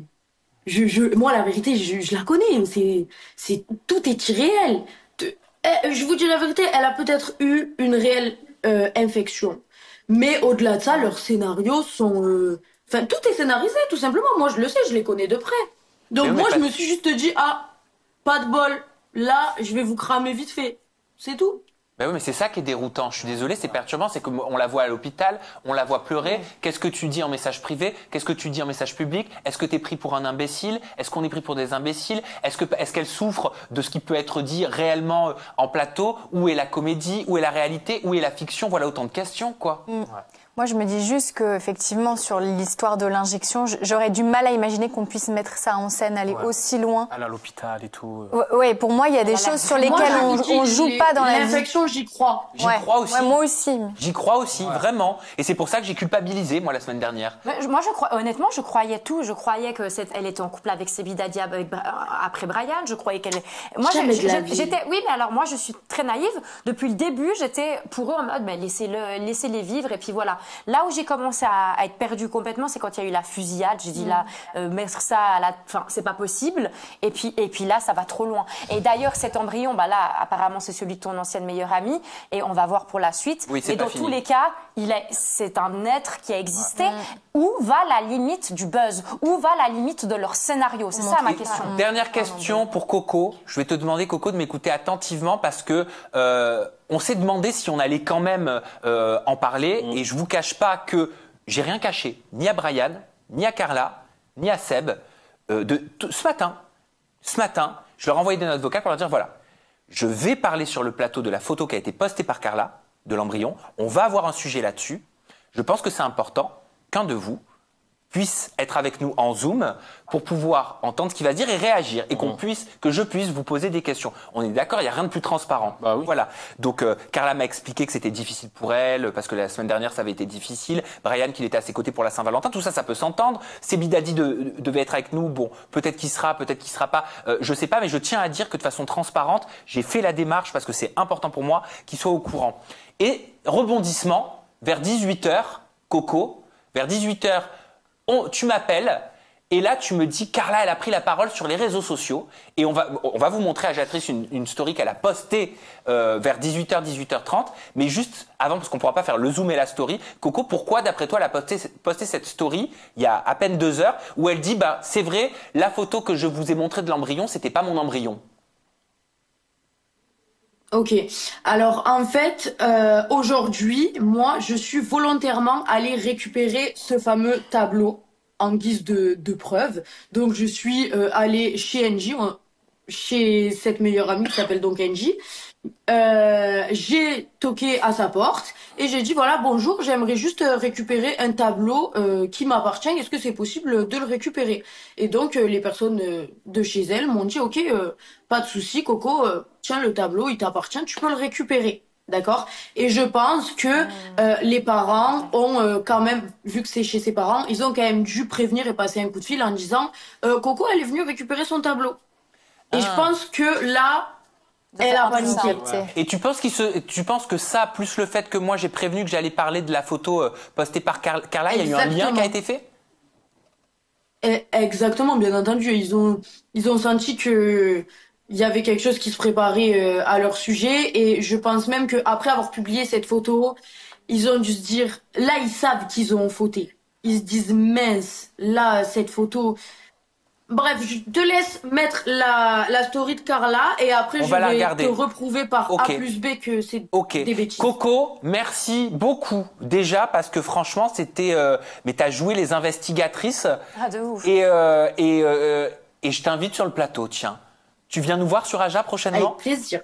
Ah, et ben on te trouve une date et tu viens passer toute une émission avec nous. Coco, merci infiniment, merci beaucoup. On te souhaite tous une belle soirée. Avec plaisir. Au revoir, bye bye. Bisous. Je la trouve solaire. Ah, j'aime bien. Alors, on est en train de me dire que Sebidadi vient de se connecter. Okay. Ah bah super. Voilà. Donc, on va d'abord regarder la vidéo dont je vous parlais de Carla, l'update qu'elle a fait là à 18h. Et après, on se connectera avec Sebidadi. Regardez. Je suis un peu triste. NJ, elle est partie ce matin. Je tenais à la remercier du fond du cœur. Vraiment, cette épreuve, elle nous a plus que rapprochés avec NJ. Faut savoir que NJ, il y a quelques mois, elle a vécu la même chose que moi. Elle a perdu son bébé. Elle aussi l'avait récupéré et l'a enterré dans son jardin. Et c'est grâce à sa force, grâce à ses conseils, que moi aussi, j'ai voulu voir Sky. Elle m'a dit que c'était vraiment quelque chose d'important à faire. Elle m'a soutenue, elle m'a épaulée et accompagnée dans cette épreuve. Donc, je la remercierai jamais assez parce que sans elle, de base, moi, je voulais pas du tout voir l'embryon. C'était inconcevable pour moi et elle m'a dit vraiment fais-le, c'est important, c'est ton premier bébé et il faut que tu le voies. Donc merci à NJ et je suis sûre que ça aurait été de beaux meilleurs amis, Sky et Noah. Et d'ailleurs ils se ressemblent énormément. Donc franchement NJ c'est une énorme belle découverte. Anouchka, toi je te vois très touchée par ce que tu vois. La seule chose que je demande c'est que... On le laisse parler. Voilà, Seb prend le temps pour nous. Oui. Hein, qu'on soit d'accord, pas d'accord, il prend le temps d'être avec nous pour s'exprimer sur le plateau. Donc, on s'écoute. Voilà. Je crois qu'il est en train de se préparer. En vrai, moi, j'ai presque même plus les mots. Sebidadi, Salam alaikum, alaikum salam. Mais comme ça, comme ça. Désolé, parce que je vais en soirée là, pour la Saint-Valentin. Tu nous entends? Les gars, là où Coco elle est trop bête, c'est qu'en fait, malheureusement, ça va ou quoi? Ça va tout le monde, ça va toute l'équipe. Coucou à tous, coucou au monsieur avec les lunettes. Coucou, depuis... Salut. C'est BLS. Depuis le début, depuis qu'elle a montré les embryons, elle a montré 2 embryons. Celui d'Angie et celui de Carla. Depuis le début, ça a été annoncé, ça a été dit. Et d'ailleurs, aujourd'hui, ils ont refait une soirée par rapport à ça, que ça soit Carla Talon ou Angie. Et ça fait 2 jours, 3 jours qu'on parle de ça. Mais comme cette débile de Coco, elle suit même pas ce qu'on raconte et elle veut juste se venger et faire du mal à Angie parce qu'elle fait de l'harcèlement à Angie, et elle raconte un truc, mais on s'en fout. Mais son tableau, très bien. Ça, c'est l'embryon de Angie. Et tout le monde le sait depuis 3-4 jours. Elle l'a jamais caché. Alors si, Seb, je me permets, sur une photo, elle dit au revoir Sky sur la photo qui correspondrait à l'embryon de... à l'embryon de NJ. Si. Alors tu veux parier combien? Bon, on a le Elle screen, dit, Seb. merci Angie de me soutenir. Parce que c'était son embryon. Et tu sais quoi, je vais te l'envoyer tout de suite le screenshot et tu le montres en live maintenant tout de suite. Je vais te dire un truc. C'est juste parce que Coco ou toi t'as mal compris, mais depuis le début elle dit merci Angie sur l'embryon de Noah. Et non, parce que depuis Noah, le début, moi ce que j'ai compris, déjà merci de nous répondre. Moi ce que j'ai compris, c'est que depuis le début, elle disait je vais vous montrer la preuve incontestable que j'ai réellement perdu mon bébé. Voilà l'embryon. Au revoir Sky sur une photo qui ne correspond pas à l'embryon. Et elle a mis d'ailleurs un autre embryon par la suite. C'est assez lunaire même de parler de ça. Elle est responsable de ce qu'elle a dit. Ah, qu'est-ce qui se passe? Yes. Oula, alors ça c'est un prochain Zoom. C'était Dermatodré, une dermatologue très réputée, avec qui on va parler transpiration. Ah, c'est un autre sujet. Et Jessica Tina, elle s'est en fait un petit peu connectée trop tôt. Dermatodré, elle a déconnecté Seb. On va donc se reconnecter à Seb. Si jamais on est en train de regarder le screen là, effectivement, en attendant que Seb revienne, elle avait dit merci Angie de m'avoir soutenue dans ce moment-là, de m'avoir... On va le revoir apparaître. Réussir à avoir mon petit ange. Et sur la photo donc de NJ, de soi-disant du fœtus Noah, j'arrive même pas à croire que je dis ces mots, c'est bien marqué Sky, je ne t'oublierai jamais mon ange, sur la photo du fœtus. Donc non, elle va jouer sur la carte qu'elle a dit. Voilà, merci NJ. NJ de me soutenir. Il joue sur les mots la pour photo rebondir. de NJ en fait. Voilà. C'est juste pour. Mais juste pour dire que là, ce qu'il dit, c'est Bidadine, c'est pas vrai. Qu'elle a dit merci NJ, ça a été dit, mais c'est bien le nom de Sky qui est sur le premier fœtus. Donc elle aurait pu mettre une photo autre en fait. Totalement. Elle n'aurait pas été obligée de mettre un embryon. Absolument pas. Pour être moins ambigu. Voilà. Voilà, Parisa, toi c'est quelque chose qui te choque? Franchement... Oui, pardon. Oui Seb, désolé, on a une petite déconnexion. Oui, on disait avec BLS que, en fait, vous prenez des petits bouts par-ci par-là, mais vous suivez pas l'histoire à 100%. Angie, elle s'est bien exprimée il y a plusieurs jours. BLS, vas-y, dire. En fait, ce qui se passe, c'est que Angie, en soutien. Ah, on n'entend plus. On n'entend plus. Que se passe-t-il? Ah, le son a coupé chez vous. C'est pas possible. C'est bien, on t'entend pas. On t'entend plus. On fait le playback peut-être. Oui. C'est Universal qui a repris ses droits. Seb. Allô. Il s'énerve là. Allô. Seb. Ils font exprès ou pas? Tu sais que je suis en train de me demander. Ah oui. On est en train de l'appeler. C'est parce qu'on est en train de l'appeler en même temps. Ah, tu nous entends? Can you hear me? Allô? Il a requitté. C'est caduc. Bizarre. Mais alors je comprends pas en fait le message que vous voulez me passer dans l'oreillette. On me dit qu'il faut absolument que je dise que c'est le même bébé, les coutures sur les pochettes. Quel est le lien? Je comprends pas. Moi déjà. Couture jaune. Je vous dis ce qu'on me dit, c'est Perforas le truc. Bah alors nous on a la vidéo, on l'a, mais c'est quoi cette histoire de couture? J'ai pas compris. Non parce que une fois c'est du. Ah. Si vous pouvez remontrer peut-être la photo pour nos agiatrices et agiateurs. Ouais, vous regardez bien la photo, il y a les coutures jaunes. Non, pas possible. Oui, c'est vrai que c'est la même pochette. Ah, Coco, oui, Coco, c'est quoi ce sujet que tu verses? Parce que c'est une autre photo. Coco, tu veux peut-être réagir au... C'est la même photo.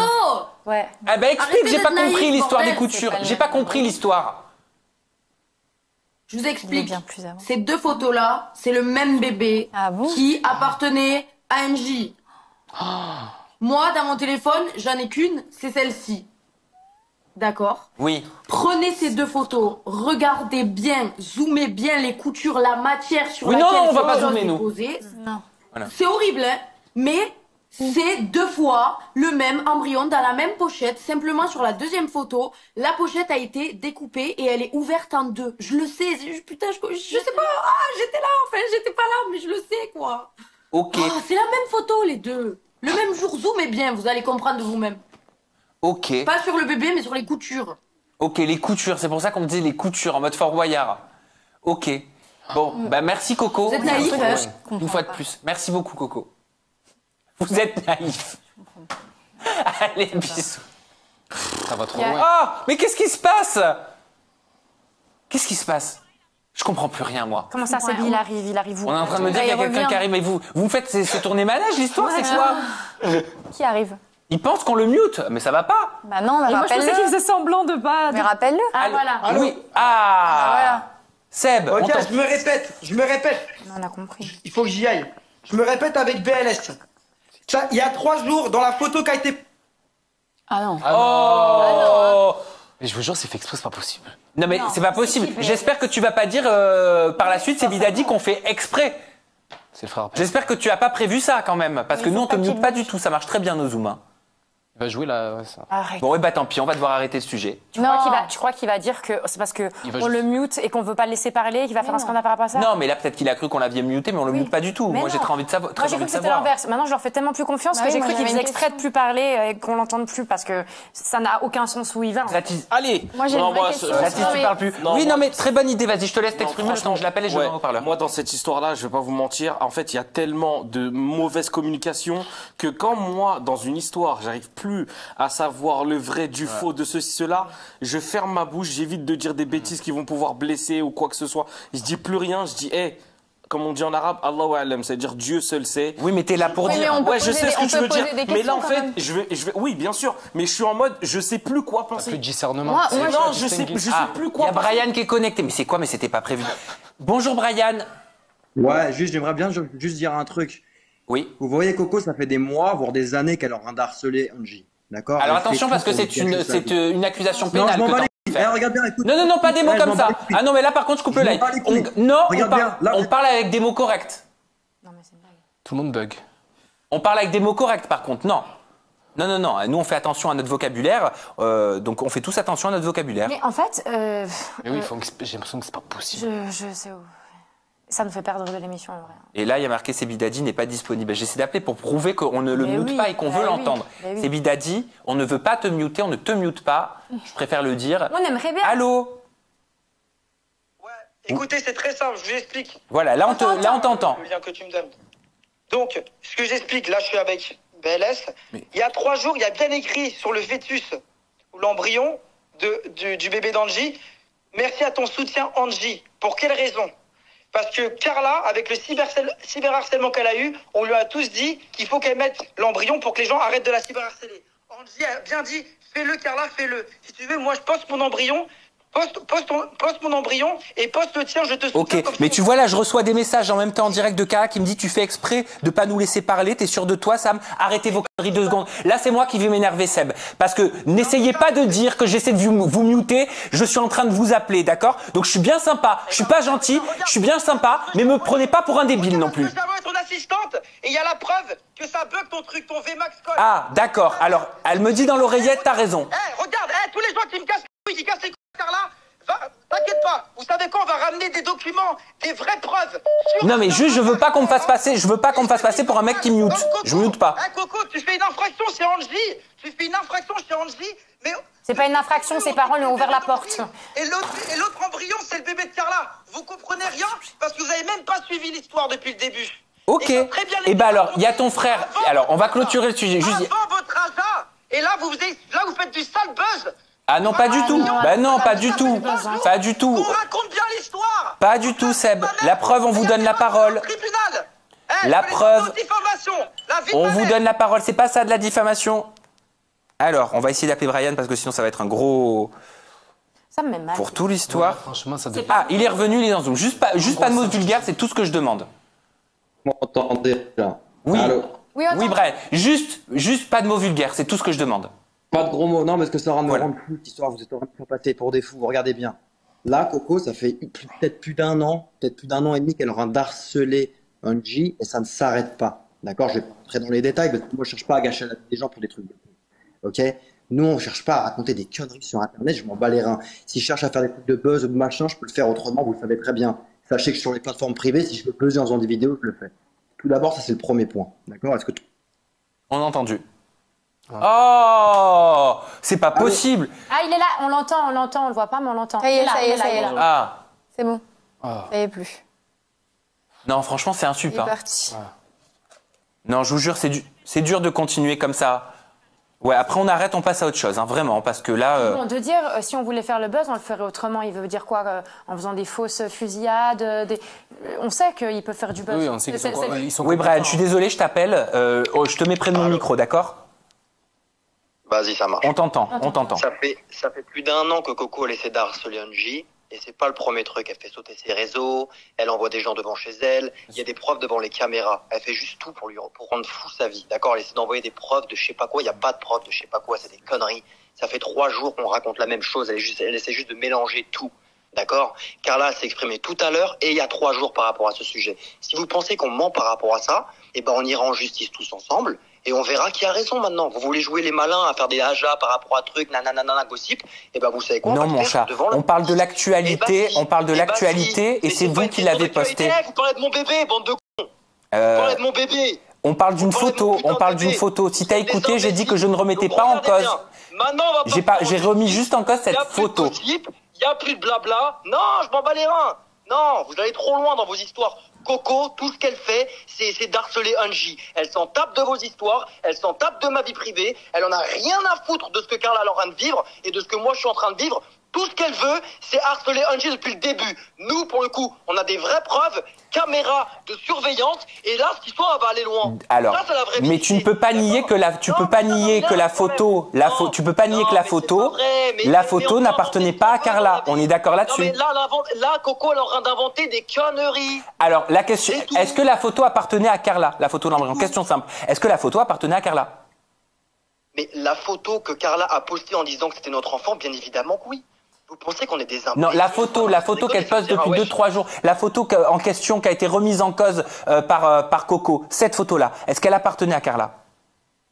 Mais non, elle a dit depuis le début que c'était Non, elle a dit aujourd'hui à 18h. Elle a dit aujourd'hui à 18h. Mais elle l'a dit il y a 3 jours aussi.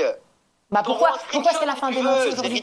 Bon bah alors on n'a pas vu, on est peut-être passé à côté de quelque chose. Sans déconner, vérifiez vos sources un peu. Non mais sans déconner, vous vous rendez compte, vous êtes en train de détruire des vies pour un aja, vous foutez de la gueule du monde ou quoi? Eh les gars, waouh, réveillez-vous un peu. Alors pour le coup, mon cher Brian, c'est pas moi qui me suis fait faussement tirer dessus par mon frère. Hein. Non mais attends, je t'explique. Coco, le seul truc qu'elle essaye de faire, c'est de créer une histoire et un drama, et elle là, elle raconte de la merde. Je te le dis.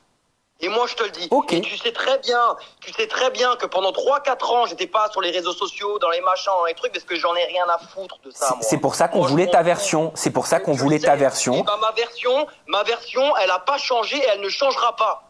Et c'est pour ça, que... Et attends. On m'a donné un droit de parole, non? Bien sûr. On me laisse parler. Ok. Là, ma version ne changera pas. D'accord? Parce que moi, je raconte la vérité. D'accord? Je vais pas me mettre dans des salades pour des vues, pourquoi? Pour gratter un billet en plus. Je gratte pas de billet en plus sur mes vidéos TikTok. Tu connais très bien comment ça se passe. Tu fais 20 € sur une vidéo TikTok. Vous croyez que ça me ramène de l'argent? D'accord. Mais c'est important que tu comprennes, Brian, c'est important que tu comprennes. Je vous explique. Brian. Coco, tout ce qu'elle veut, c'est rendre la vie de Angie terrible, d'accord? Et nous, pour le coup, on a des vraies preuves, caméras, des trucs de caméra de surveillance. Brian, juste, ce que je vais te dire est important, s'il te plaît. Donc maintenant, je raccroche. Brian, oui, d'accord, on va se dire au revoir. On est civilisés. C'est inacceptable. Alors, on va se dire au revoir, mais ok, et ben je le dis comme ça. Je ne remets pas en cause. Nous n'avons jamais remis en cause une quelconque grossesse de Carla. Nous remettons en cause cette photo. Ouais. Voilà, c'est ce que j'ai dit depuis le début. Allez, on va changer de sujet. Ouais. Juste une petite conclusion, Parisa. Bah écoutez, c'est vrai que la photo c'est la même, en tout cas sur la date qu'elle a montré Coco. Donc je comprends pas si c'était vraiment le cas, pourquoi elle a montré cette photo-là et pas la sienne. Est-ce que c'est légitime qu'on se pose la question quand on reçoit un élément pareil? Totalement. Et puis quand on entend Brian parler aujourd'hui comme quoi ça fait 3 jours que Carla tient les propos que c'est pas le sien mais celui d'Angie, pourquoi faire un démenti aujourd'hui à 18h? C'est ça. Pourquoi dire aujourd'hui, effectivement, j'ai pas donné la photo de mon embryon parce que ça me faisait mal et quand j'étais là pour moi. Donc si ça fait 3 jours que tu disais bien que c'était Angie, pourquoi faire cette vidéo de démenti ce soir? Ça n'a aucun sens.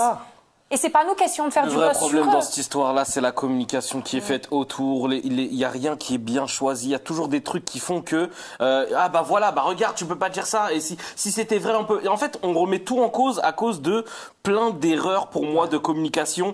Parce que moi, je commence à croire que cette histoire est vraie. Je suis peut-être trop naïf, j'en sais rien. Mais pour moi, la communication qui est autour, elle est catastrophique, et c'est cette communication pour moi qui les pourrit et qui leur fait le mal qu'ils ont aujourd'hui de subir et harcèlement et ceci et cela, parce que bah en fait on comprend plus rien, on sait plus qui croire tellement il y a une histoire là, après finalement il y a un démenti là, après finalement il y a un truc qui ressort ici, on est en mode mais c'est impossible de vous croire, regardez tout ce qu'il y a qui est bizarre. Et c'est comme on dit, au bout d'un moment, quand il y a trop de trucs qui est bizarre, tu t'en mets à ne plus rien croire. Et même si tu suis l'histoire du début à la fin, il y a trop de trucs qui viennent, il y a trop d'infos qui viennent, et tu te dis, mais en fait, on sait plus ce qui est vrai du faux. Tu vois, et c'est ça qui est triste, c'est que cette histoire, si elle est vraie, et encore une fois, je dis si elle est vraie parce que voilà, avec tout ce qui se passe aujourd'hui, tout le monde doute, et ben c'est horrible parce qu'ils sont en train de se détruire eux-mêmes avec une communication qui est tellement malheureusement mal faite que du coup, ben plus personne les croit et ils sont en train de subir un truc qu'ils devraient pas subir, tu vois. Oui, voilà. C'est ça que je trouve dommage. Ou le garder en privé, comme le dit Alexandra. Oui, ça allez, on va changer de sujet, allez. On va se faire un petit pop-up, tiens. Enfin, c'est super. Que de rebondissements. Bah oui, que de rebondissements, mon Dieu. On va parler de Noémie, enceinte, qui a tenu des propos qui ont choqué Aurélie d'Autremont en disant « La grossesse, c'est pas une maladie, on n'est pas chez les Blancs ». Je vous propose de découvrir cette story, je crois qu'elle était en live, Noémie. On entend même Maïsan derrière qui essaie peut-être de rattraper le truc, qui semble avoir vu peut-être « Oula, merde, t'aurais peut-être pas dû dire ça !» et qui lui dit « Non, mais Jazz, pourquoi Jazz, machin ?» Regardez. Ouais, je suis enceinte et j'ai pris l'avion parce que t'as le droit de prendre l'avion. Vous savez, être enceinte, c'est pas un handicap, hein. La grossesse, c'est pas une maladie, hein. On n'est pas chez les Blancs. Ça lui a échappé. Elle est enceinte, elle a le droit de dire ce qu'elle veut. Non, mais ce que je veux dire, c'est que même chez, même chez les Blancs, Jazz, elle voyage jusqu'à au moins des 6 mois. Jazz n'est pas blanche. Jazz, c'est jazz. Jazz est d'origine jazz. Jazz est jazzienne. Jazz est jazzienne. Alors c'est important de préciser que c'est pas nous qui avons fait les bruitages derrière la story. Oui, c'est une story qui est relayée voilà par un utilisateur des réseaux sociaux, voilà qui a été remontée de cette façon-là. On va découvrir les propos d'Aurélie d'Autremont qui était pour le coup assez choquée. Elle l'a exprimé sur son compte Instagram. C'était il y a quelques heures. Hein, regardez. 1. Dans le cas inverse, on aurait crié au 2. Ma mère a porté la vie 3 fois et ne l'a jamais vécu comme une maladie, bien au contraire. 3. Je suis blanche et moi j'ai la maladie de ne pas pouvoir être enceinte. Ce genre de blague me vexe 2 fois plus. Je trouve qu'on banalise un peu trop les blagues sur les blancs, les babtous. Ne faites pas aux autres ce que vous n'aimeriez pas que l'on vous fasse. J'en ai rien à faire de votre buzz qui n'existe plus depuis Allo Nabila en 2017. Je ne veux pas être dans la lumière, je m'en fous. Je veux juste défendre, plutôt dire ce que je pense sur des causes qui me touchent. Je défends juste ma communauté blanche parce qu'on peut aussi être touché par des mots.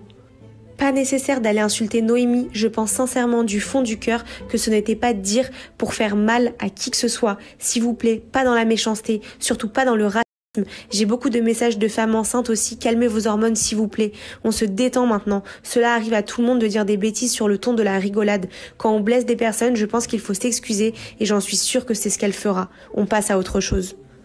Alors, est-ce que vous, ils vous ont choqué, les propos de Noémie? Parisa? En fait, j'ai pas compris pourquoi elle a dit on n'est pas des blancs, en fait.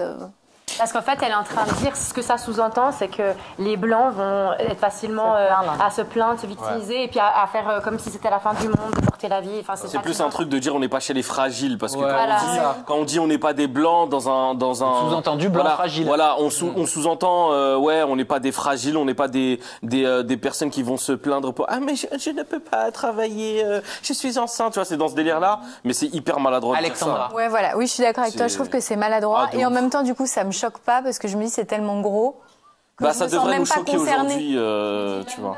C'est pas une maladie. Oui, je le sais que c'est Ouais. pas une maladie, donc je vais pas remettre ça en question, donc je vais Ouais. pas en faire une polémique, parce que je trouve que ça en vaut pas le coup. Évidemment, c'est maladroit, ça reste là. C'est pas. En gros, j'ai ce envie de qu'elle dire, dit, c'est pas Aurélie grave. d'Autremont, c'est si ça avait été l'inverse, C'est vrai, elle a si raison. ça avait Oui, été ça dit aurait on fait n'est pas polémique. chez les Noirs, Elle a ça aurait raison. fait une Là, grosse oui. polémique. Ça, vous comprenez pourquoi? Bien sûr. Ah ben oui, totalement. Et en plus, tu sais, on en avait parlé sur, je sais plus quel AJA c'était, le fait qu'il y avait des appels aux urgences, que quand c'était des personnes d'origine africaine, maghrébine, méditerranéen. exactement, on les prenait pas Sérieux. au sérieux parce qu'on disait qu'ils avaient tendance à se victimiser. Ouais. Donc en fait, moi, ce qui ne va pas pour l'un ne devrait pas aller pour l'autre. Bien sûr. Et en fait, à partir du moment où on commence à, bien sûr que c'est maladroit, je ne pense pas qu'elle soit Non, on connaît etc. Noémie. Noémie, c'est pas une mauvaise personne. Mais moi, ces propos-là, ils m'ont choquée et j'aurais pas accepté qu'on dise l'inverse non Il faut plus que ce soit banalisé, comme il faut plus que des propos je vais pas finir le mot, mais il faut plus que ces propos-là soient banalisés et qu'on dise ouais mais c'est bon, tout le monde dit ça. Il faut qu'on arrive à un moment où on doit plus accepter que ce soit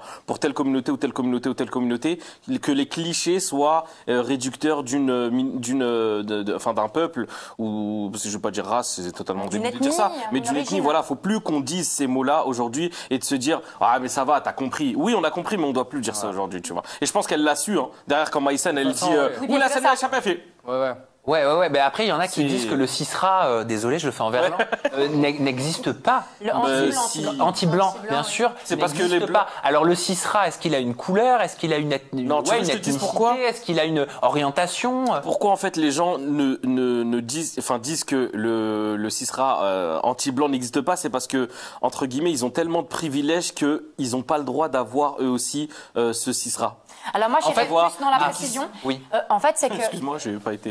Mais non, mais en fait, c'est que. Non, mais je vois ce que tu veux dire. Mais en fait, le terme ne devrait pas exister, ne peut pas exister parce qu'en fait, étymologiquement, il n'est pas correct.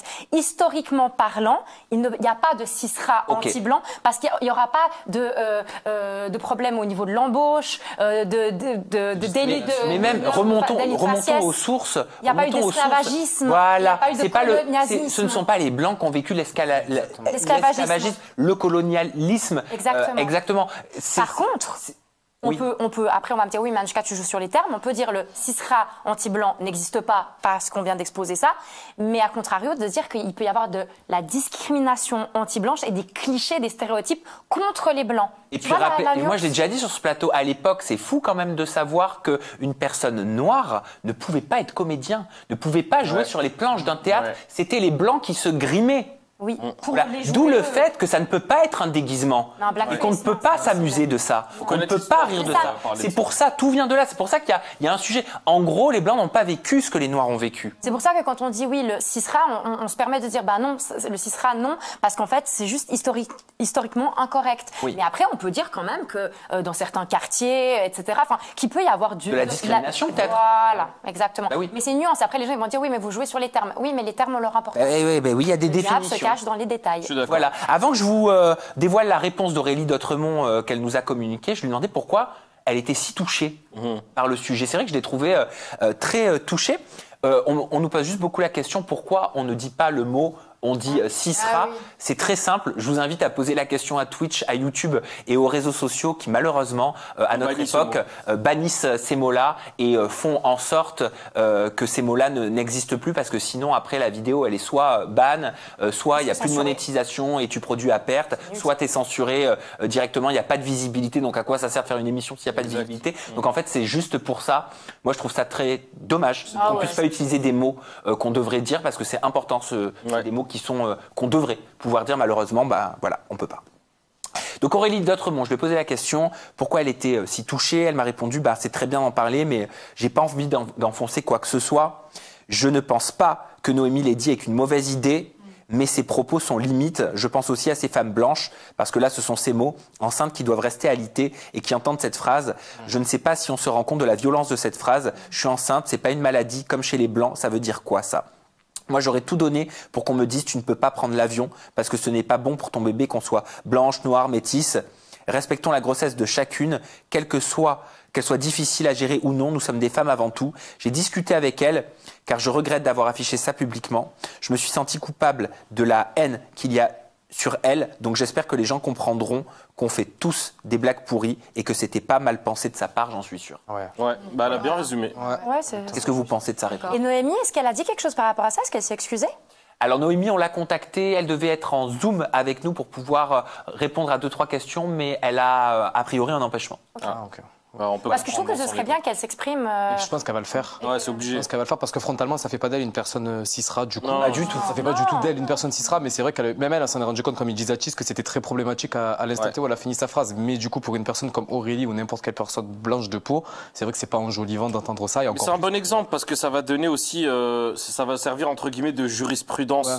Sur les réseaux sociaux, de faire attention à ce genre de maladresse qu'elle ne soit plus reproduite, tu vois. Ouais. À mon avis, c'est un mal pour un bien. Après, on connaît tous Noémie, on sait très bien que c'est pas son, c'est pas son genre, et puis voilà. Mais... Après, Noémie, j'ai l'impression qu'elle a quand même tendance à être un peu maladroite dans ses propos. Parce qu'il y avait déjà eu l'histoire avec Cap Makeup où elle lui avait dit ah c'est bien comme ça, ne regrossis pas, etc. J'ai l'impression qu'elle est super maladroite et que ce serait bien comme de communiquer. Plein de monde, c'est pas... Elle a pas de tact ou qu'il y a. Ça pourrait expliquer pourquoi cette phrase-là en plein live, tu vois. C'est pas, ça part pas d'une mauvaise intention. Comme quoi faire attention. Et si on enchaînait avec les up and down? Oh oui, on va parler de sujets, vous allez voir, très actuels. La santé après la grossesse. Non, moi je reparle de grossesse. Donc, oui, bah toi, moi pas tout de suite, on va avoir un intermède. Problème de santé sur le tournage des Apprentis Aventuriers. Ah oui. Et quel problème? C'est Alexandra Ross qui va vous en parler.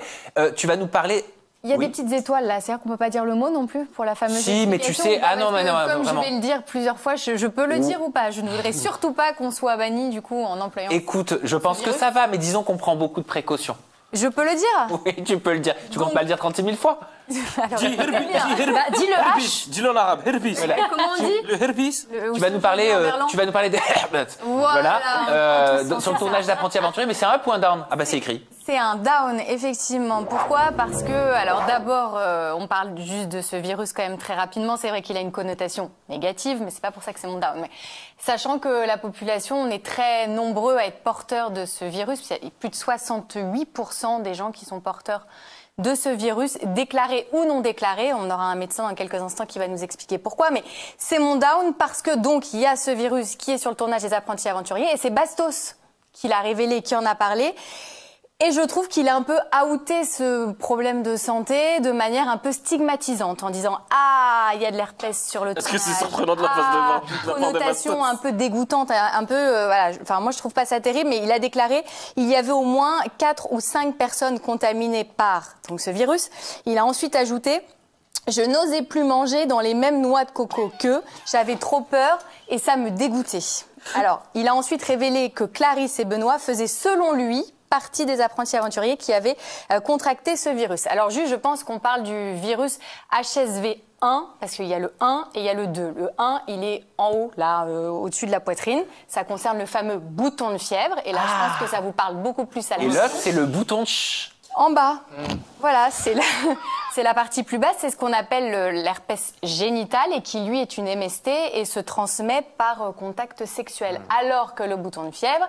Bah, vous serez déçus de savoir que dans un verre, par exemple, qui est mal lavé, on l'attrape. Oui, mais c'est aussi une MS. Je ne sais pas si c'est dans la catégorie des maladies sexuellement transmissibles, le bouton de fièvre. Non, comme IST, pardon. Voilà, IST. Une infection. Ouais. D'ailleurs, on dit plus MS truc. Voilà. C'est IS truc maintenant. IS truc, voilà. Parce que du coup, même une maman qui fait un bisou à son enfant très jeune peut transmettre le virus. Donc voilà, il n'y a pas forcément de connotation avec... Quand on voit, parce que là, on dit oui, Bastos, il a dit ça comme ça, on en rigole. Mais moi, je suis d'accord avec Bastos. Moi, si je sais que quelqu'un a un bouton de fièvre, je suis désolée, je ne veux pas partager la même bouteille ou le même verre que lui. Alors, est-ce que, je te pose une question est-ce qu'à chaque fois que tu vas embrasser quelqu'un, tu lui demandes mais ça est porteur. Mais généralement, eh bien, non. Et le docteur va nous l'expliquer. C'est que nous pouvons être porteurs sains, c'est-à-dire que nous avons le virus, mais il n'y a pas de manifestation physiologique ou clinique, c'est-à-dire qu'on ne le voit pas et on est quand même contagieux. Parce que ce virus-là, en fait, il dort en nous. Il sommeille, et puis un jour, quand on est fatigué, quand il y a du soleil, quand on a ses règles pour les filles, il sort. La fatigue, le stress, etc. Donc, il y a des gens qui font beaucoup de poussées. Et là, on le voit. Et là, on peut dire, ah bah non, je t'embrasse pas, etc. Et puis, il y en a d'autres, on le sait pas, et qui sont quand même contagieux. Là, tu mets Enzo en PLS. Ouais, moi, c'est un truc qui me fait flipper. Oui, mais donc en fait c'est ça, et c'est ça que à travers c'est un peu le down parce qu'on stigmatise beaucoup, mais en fait à chaque fois qu'on embrasse quelqu'un, quand on rencontre quelqu'un, on lui dit pas est-ce que tu es Ça porteur. va rassurer les hypochondriaques. Moi, ce que je suis en train de... poses jamais la question. Mais ce que je suis en train de me dire, c'est qu'Alexandra nous dit qu'il y a 68% des Français qui sont porteurs. On est 1, 2, 3, 4, 5, 6. Donc, c'est toi qui entre nous a déjà eu... Alors, jamais, c'est ça qui m'inquiète. C'est la santé, c'est des données confidentielles. Je vous pousse pas à le dire. Mais en plus, une fois que tu l'as eu, c'est ça qui m'inquiète, parce que moi, j'en ai jamais eu. Et tu sais, il y a des copines on se partage le make-up, etc. Oui, ben là, et il y a des copines, moi, je sais qu'elles en font dès qu'elles ont de la fièvre, dès qu'elles ont du soleil. Du coup, moi, je refuse qu'on partage notre. C'est pas pour les stigmatiser, c'est juste que j'ai pas envie de choper ça un jour et qu'ils se déclarent après. C'est bien d'avoir des règles d'hygiène quand on le sait. Oui, évidemment. Mais je pense qu'il faut un peu relativiser et ne pas créer une espèce de stigmatisation. C'est qu'un bouton. Non, franchement, c'est contagieux, certes, mais c'est pas extrêmement grave. On va écouter le docteur Dan Bensadoun, à qui on a posé la question sur l'herpès, justement. Il va nous expliquer un petit peu, pour vous qui nous regardez à la maison, ce que c'est. Oh là là, oh pardon. Pourquoi? Non, parce que j'ai eu une mauvaise expérience avec un Bensadoun, mais c'était elle. Et le il s'en prend plein de trucs sur Google à cause de ça. Je suis désolé. Alors non, c'est Dan Bensadoun. Ok, bah c'est lui. Regarde. Un petit point aujourd'hui sur le virus de l'herpès, qui est le herpès simplex virus. Il en existe de deux types. L'herpès simplex virus 1, le HSV1 et le HSV2. Le HSV1, généralement, c'est celui qui se trouve au-dessus de la ceinture, qui donne effectivement des petites vésicules ou des petites infections autour de la bouche que l'on connaît sous le bouton de fièvre, et le herpès simplex virus 2, qui est plutôt l'herpès génital. Ce qu'il faut savoir, et principalement pour l'herpès simplex virus 1, c'est que c'est une maladie virale très fréquente, puisqu'on considère à peu près que environ 3,7 milliards, donc 67% de la population est atteinte de ce virus, qui parfois est complètement asymptomatique. Asymptomatique, ça veut dire que vous êtes porteur du virus, mais vous ne développez pas de vésicule. Ces traitements sont les antiviraux classiques, l'aciclovir, le valacyclovir, le Zovirax, etc. Mais il existe aussi des traitements que l'on peut associer lorsqu'il existe des poussées pour diminuer l'intensité de ces poussées. Ce sont les crèmes antivirales, ce sont les anti-inflammatoires non stéroïdiens, le Doliprane, qui peuvent atténuer les douleurs, et surtout les crèmes anesthésiques qui peuvent un petit peu aider. Et enfin, un point très important, principalement pour Alexandra, l'herpès. C'est pour les papas. Pour les mamans, c'est Hermès. C'est que je l'ai cru au premier degré. C'est génial. En mode, ah bon? C'est un ami, ouais, c'est mon médecin, mais c'est un ami depuis longue date. Bah, on mettra des bons avis Google. Un petit joke, ouais, il est super. Ouais, si vous cherchez un médecin. Ah non, c'est pas de la pub. Ah non, c'est pas de la pub. C'est vrai. Non, non, c'est un sentiment personnel. Voilà. Voilà, et ben merci Alexandra, dis donc. Et juste un truc, il l'a pas dit dans la vidéo, mais si voilà vous avez peur d'avoir contracté ce virus, pour éviter que les poussées n'arrivent, on peut renforcer son système immunitaire. Et pour ça, on prend du zinc, on prend de la vitamine D, on se bourre de vitamines, et ça permet d'avoir des forces pour combattre et d'éviter d'avoir une poussée si jamais on est porteur sain. Et on mange bien et on dort bien. Et on dort bien, parce voilà, que le on a une bonne important. hygiène de vie, effectivement. Voilà, et on fait du sport. C'est super intéressant. Voilà. Et on vit plus en fait. Merci Alexandra. C'est à toi. Et c'est bien de dire que c'est pas sale et que c'est pas dégoûtant. C'est ça, en fait, mon down, c'était ça. C'est fini. C'est à moi. Oui. Mais c'est passionnant. Oui, non, mais c'est parce que c'est pas sale et c'est pas dégoûtant. Voilà, Oui, c'est pour ça que je voulais le dire. Arrêtons d'avoir honte de tout. Alors, en parlant de dégoûtant. Ah. Moi, cette semaine, j'ai choisi un down. Ah bah oui. Alors, c'est Jessica Thivenin qui a fait une story il y a pas longtemps. Elle était dans un taxi ou un VTC. Un VTC, voilà. Et elle aurait eu une aventure très désagréable au niveau de l'odorat. Je vous laisse regarder la story. Les gars, on est dans une voiture et je vous explique, j'ai la fenêtre ouverte et tout, je vais crever, frère. Je comprends pas en fait qu'il y ait des gens qui sont autant aussi forts et aussi mauvais, je ne comprends pas, genre. En fait, je ne comprends pas. Moi, quand je pue, je me sens en fait, je me sens tout le temps. Dès que je suis dans la transpiration, je me sens. Je sais pas, je ne comprends pas. Et là, je vais crever quoi. Là, on est en PLS et carrément, j'ai peur que ce soit imprégné sur moi en sortant. Non, vraiment. Voilà, pardon. J'ai du mal à garder mon sérieux. Parce que moi, quand j'ai vu cette story, j'ai partagé sa peine. J'étais mort de rire. Et je me suis dit, mais attends, mais elle est culottée. Après, je me suis rappelé qu'elle était à Dubaï, que peut-être le chauffeur parlait pas français. Peut-être, tu sais ouais, pas. Voilà, peut-être. Tu sais Moi, c'était ça qui était gênant. Et je me suis dit, mais attends, mais imagine, il parle français. Ok, d'accord. Et justement, suite à cette story-là, en fait, elle s'en est mangé plein la tronche, comme d'habitude, j'ai envie de dire, quoi qu'elle fasse, la pauvre. Ouais, bah là, quand même. Non, attendez. Non, comment ça, Attends, on va parler. Attendez, on va parler. Justement, mon down, il est pour ça. Il est pour ce genre de réaction-là. Le pauvre. Frère, prends une douche. Il y a un moment donné où moi, je suis moi, je suis hyper sensible des odeurs. Et je sais que quand je suis dans un transport en commun, qu'il y a des gens qui se lavent pas la bouche et qui sont comme ça le matin, des trucs comme ça, ou qui prennent la barre du métro et qui sont ça comme à côté de toi et tout. Frère, je suis désolé. Il y a un moment donné, où il y a, c'est vrai qu'il y a des choses, je comprends la colère de Jessica et le coup de gueule de Jessica, parce que moi je suis hyper sensible du nez, mais après c'est vrai que c'était gênant de le dire en plein dans le taxi, de se filmer pour le dire à la limite non, mais en plein dans le taxi, en plein truc, mais honnêtement c'est un truc que j'aurais pu faire, parce que moi vraiment il y a des personnes, elles sont hyper sensibles des odeurs, mais vraiment c'est à dire qu'elles sentent de très loin et tout, et c'est intenable. C'est comme par exemple quand tu rentres dans un VTC et que ça sent la clope. Moi par exemple je supporte pas l'odeur de ça, je m'arrête et je dis je change de taxi tout de suite, et même si ça vexe le chauffeur, j'en ai rien à faire. Anouchka. Alors, pour rebondir, je trouve que c'est très bien l'exemple que tu donnes parce qu'en fait, la clope, tu y es pour quelque chose. C'est toi qui décides de fumer. L'odeur corporelle, non, je suis désolée. L'odeur corporelle. On laisse finir Anouchka. On te fout une clope dans la bouche, on te force de la fumer. Non, je te dis, c'est pas toujours le cas pour l'odeur corporelle, mais on va te laisser finir Anouchka. C'est peut-être quelqu'un qui est porteur d'une maladie, c'est peut-être quelqu'un qui, n'oublions pas, à Dubaï, que ce soit les chauffeurs de VTC, que ce soit les gens qui bossent dans les hôtels, c'est des gens très pauvres. Je sais pas si tu as vu dans les appartements dans lesquels ils vivent. Des fois, ils n'ont pas accès à une douche tous les jours. Il fait très chaud. Il y a tellement de facteurs qui rentrent en compte de pourquoi ce monsieur sent peut-être mauvais. Je comprends que ça peut être très désagréable et que si tu as un nez fin et tout, ça peut être horrible. L'odeur, l'exemple du bus du matin, je suis d'accord avec toi. Mais de là, ces propos-là, je les trouve humiliants, je les trouve dénigrants. Je trouve que le fait de filmer et de montrer ça, c'est juste rajouter une pauvre couche. Imaginons que le chauffeur parle ou comprend le français. De nouveau, c'est beaucoup d'étrangers. Mais t'imagines l'humiliation pour ce... Ah non, je trouve pas ça. Parisa. Parisa, est-ce que toi, ça t'est déjà arrivé de te retrouver dans un VTC et dire, mon Dieu, ça pue? Est-ce que tu comprends la story de Jessica Tito? Est-ce que toi, tu l'aurais posté? Non, moi, je comprends. Parce que dans les défilés aussi, ça m'arrive des fois quand il y a des filles qui essayent des vêtements et qui imprègnent le vêtement de leur odeur. Je le sens, je comprends. Ok. Alexandra. Non, moi je suis assez d'accord avec toi et je me dis, imaginons s'il comprend. Oui, c'est quand même hyper humiliant. Ça me rappelle deux joueurs de tennis dans le top 10 qui un jour à Wimbledon montent dans un taxi, racontent leurs exploits d'intimité toute la nuit. Et en fait, à un moment donné, le chauffeur lui, excusez-moi, la température, je baisse ou j'augmente un peu. Et c'est quand même la méga honte parce que tu te dis que t'es dans un pays étranger, que la personne qui conduit ne comprend pas ce que tu dis et tu sais pas. Et à un moment donné, ça aurait été super drôle s'il lui avait répondu en mode j'ai entendu tout ce qu'il a dit sur lui, quoi. On va tout de suite accueillir un médecin. Une dermatologue que j'aime beaucoup. Vous pouvez la retrouver sur son compte Instagram. Son compte Instagram, c'est dermato-Dre. D-R-E-Y. Bonjour Dermato Dre. C'est une photo? Ah si, elle bouge un peu. Ça va? En duplex de New York.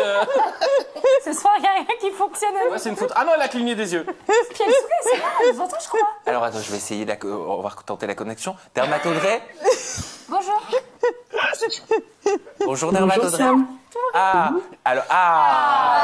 On avait un petit décalage sur l'image. Ok, donc je vais me permettre de vous poser la question de Dermato Dre une fois, au vu du petit décalage qu'on a, pour vous donner l'opportunité de répondre. Est-ce que ça peut avoir des conséquences psychologiques de dire à une personne qui a une transpiration excessive, tu pues? Oui, c'est stigmatiser une problématique. D'abord, est-ce que c'était vraiment le conducteur qui sentait mauvais ou est-ce que c'était peut-être le client précédent qui avait embaumé l'habitacle? Les deux options sont possibles. Si c'est le conducteur lui-même, faut quand même se dire qu'il a sans doute passé plusieurs heures à conduire, à stresser dans les bouchons. Donc, je pense que c'est tout à fait légitime de transpirer dans ces circonstances. Et puis, comme disait une des personnes sur le plateau, on n'est pas tous dans les meilleures conditions financières, sociales, etc. pour avoir accès à une hygiène correcte. Donc, je pense que peut-être que lui-même se rendait compte de la mauvaise odeur dans l'habitacle, mais si c'était la personne précédente ou s'il n'a pas pu se doucher, bah, il en était lui-même victime aussi. Est-ce que c'est forcément un problème de douche, l'odeur corporelle forte, ou est-ce que ça peut être génétique, enfin je sais pas moi, une maladie? Il y a plusieurs problématiques qui peuvent favoriser une mauvaise odeur. Ça peut être d'abord les vêtements qu'on porte, typiquement les matériaux synthétiques, le polyester, ça va favoriser une mauvaise odeur parce que les bactéries vont se développer à l'intérieur des fibres textiles. En fait, la transpiration, quand elle sort du corps, elle n'a pas d'odeur. Mais ce sont les bactéries qui sont présentes à la surface de la peau qui vont transformer les molécules les ingrédients de la transpiration en molécules odorantes. Donc ça veut dire quoi? Ça veut dire donc les vêtements qu'on porte. Pardon. Ça veut dire qu'une personne qui sent fort a beaucoup de bactéries? Voilà. Qu'il y a certains types de bactéries qui vont développer des ingrédients odorants à partir de sa transpiration. Okay. Pas forcément une grande quantité de bactéries, mais certains types de bactéries. Ah bah j'ai appris quelque chose. Ah ouais, moi non plus, je savais pas d'odeur. Je savais pas du tout. Ok. Et vous avez parfois des patients qui viennent vous voir et qui vous disent voilà, je sais pas quoi faire, je sens fort des aisselles, je sens fort des pieds. Que faire, docteur? Une ablation des aisselles. Il y a deux choses à faire. D'abord, diminuer la quantité de bactéries, effectivement, avec des savons qui vont être un petit peu antibactériens, et puis diminuer leur nourriture, c'est-à-dire la transpiration, avec des produits asséchants, antitranspirants, pour que les bactéries aient moins de quoi se nourrir. Il y a des déodorants d'ailleurs qui sont connus pour limiter un peu la transpiration, mais certains disent que c'est pas très bon parce que ça obstruerait les pores. Et alors ça obstrue les pores, c'est le but de ces déodorants antitranspirants. Ça crée un petit bouchon en fait ça colmatait en fait les glandes qui fabriquent la transpiration, mais c'est pas nocif pour la santé. Ok. Bon ben merci beaucoup, Dr Dre. On est en train de nous dire notre plateau se transforme en Fred et Jamy. Oui, j'ai une astuce, mettre du talc dans les chaussures pour ne pas transpirer des pieds, ça fonctionne très bien. Et ben voilà. Merci. Oui, il y a des poudres asséchantes qui ressemblent à du talc. Effectivement, c'est pas tout à fait du talc, mais sont des poudres qui vont absorber la transpiration. C'est une très bonne idée le matin avant de mettre ses chaussettes. Et ben merci beaucoup. On vous retrouve sur votre compte Instagram, docteur. C'est Dermato-Dre. Pardon, je l'avais plus sous les yeux. C'est dermato-Dre. Merci beaucoup. Merci de nous avoir éclairés. Merci. Merci. Et voilà. Tu sais, Alexandra, qu'il y a des candidats qui utilisent d'autres poudres aussi. Hein. Ah oui. Alors, mais voilà, c'était mon down. Allez. En vrai, ce down, il aurait pu être aussi un up parce que je peux comprendre, c'est vrai que je sais pas, ils disent quoi dans le chat, mais en tout cas, c'est vrai que c'est assez mitigé. Ouais. Parfois, j'en ai un peu marre des réactions de ouais, mais c'est bon et le pauvre et ceci et cela. Et parfois, j'ai envie de dire ouais, mais frère, c'est une douche ou je sais pas un truc. Bref, je suis un peu mitigé. Mais je remets la même story. En tout cas, c'était un sujet qui nous a fait parler et tu vois, on apprend des choses. Oui, c'est vrai. Tu vois là, c'est hyper intéressant. C'est bien d'apprendre. Mais oui. Anounouche, ma petite Anounouche, je peux ou pas t'appeler Anounouche? Absolument. C'est mignon. Alors, tu nous as choisi quoi? Un up. En down, tu nous parles de qui, de quoi, comment, pourquoi? Alors aujourd'hui, je vais faire un up. Yes, yeah. Oui, je vais faire un up qui concerne surtout les femmes ou les couples d'ailleurs. C'est le jour pour en plus de parler de ça. Les couples qui souhaitent procréer. Hier, j'ai vu le TI que tu as sorti sur Nadège Lacroix. Et il y a un passage qui m'a particulièrement bouleversée. Tu l'as vu aussi? Ouais, il était... Avec Emmanuel d'AMAPR, avec qui elle est en couple. Marie au premier regard, pardon. Exactement. Vous l'avez vu, vous? Pas encore? Bah, du coup, je vous montre l'extrait dont moi je parle et on en discute après. Le regret que j'ai, c'est que quand j'ai commencé à 35 ans à vouloir m'occuper de ce projet-là qui me tient quand même à cœur, si j'avais été peut-être mieux aiguillée, j'aurais au moins pu congeler mes ovules. Et au final, j'ai mis trop de temps à être prise en charge et je peux plus congeler mes ovules aujourd'hui, ça me fait un peu mal au cœur. Ok, donc c'est un regret. Ouais. Oui, bah j'aimerais bien être maman quand même un jour dans ma vie. Mais bon, On verra, c'est le destin. J'ai une bonne étoile. Peut-être que ça arrivera un jour, peut-être pas. Et puis si ça n'arrive pas, c'est pas grave. Je serai belle-mère. Et oui, c'est bouleversant. Ouais, on a eu tous un peu la même réaction en mode oh et tout, etc. C'est vrai que ça fait beaucoup écho à moi. Ces derniers temps, sur Agent, on a souvent parlé des influenceuses qui parlent d'IVG, voilà, hein, d'arrêter la vie, et puis on n'en parle pas de celles qui aimeraient la créer potentiellement. Et c'est vrai que c'est encore plus difficile pour les femmes à partir de 30 ans. Désormais, avec les carrières qu'on mène, les rythmes de vie qu'on a, on fait des enfants de plus en plus sur le tard. Moi, c'est vrai que les ayant fêtés cette année, je peux comprendre. On a aussi un gynéco, hein. Super. Ouais, de mon gynéco Olivier qui va nous rejoindre justement pour parler. De façon très brève, moi je ne vais pas parler de tout le protocole, il va le faire mieux que moi, mais comme je vous dis, c'est le but de congeler ces ovocytes, de les mettre en mode dodo quelque temps, et puis quand on a envie et le besoin et le désir de fonder une famille, de se les faire réimplanter. Il faut savoir qu'à la base, c'était un processus qui était utilisé pour les femmes qui avaient des problèmes d'ordre médical, exactement de santé, comme une fois on avait parlé du cancer, typiquement c'était chimiothérapie. Exactement. La radiation, la chimio, ça permettait de pouvoir les aider en ce sens.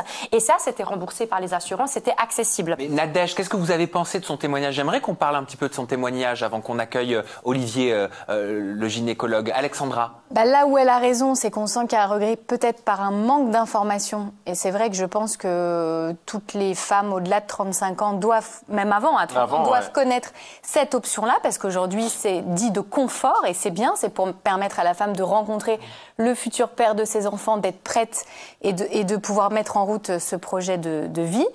Donc je pense qu'effectivement, elle n'a pas eu la chance d'être bien informée avec un gynécologue, etc., qui lui a exposé et qui lui a donné la date limite, puisqu'en France, on peut le faire jusqu'à ses 37 ans révolus. Donc une fois qu'on a passé les 37 ans, on ne peut plus le faire. Alors on moi, peut le faire en Belgique à 39, donc je pense qu'il va nous le dire. Alors en France, c'est 37, c'est sûr. En revanche, en Belgique et en Espagne, c'est des délais qui sont beaucoup plus longs. Donc c'est vrai que les Françaises qui sont dans la 36e, 37e année, on les dirige déjà vers l'étranger.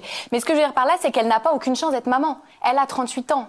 Et aujourd'hui, on sait que naturellement, elle peut avoir une grossesse sans... Voilà, donc je sens beaucoup de tristesse en elle. Après, parce qu'elle expliquait qu'au niveau de la fertilité, elle était en négatif, voilà, elle était à 0. Alors après, est-ce qu'elle a passé un bilan de fertilité pour elle. Et Parisa, Enzo, qu'est-ce que vous en pensez? Vous voyez, elle est en couple avec Emmanuel de Marie au premier regard depuis 2 mois. Et c'est vrai qu'elle le disait, c'est bizarre de dire ça devant la personne, devant Emmanuel de Marie au premier regard, avec qui je suis depuis seulement 2 mois. C'est quand même... Ça peut faire peur.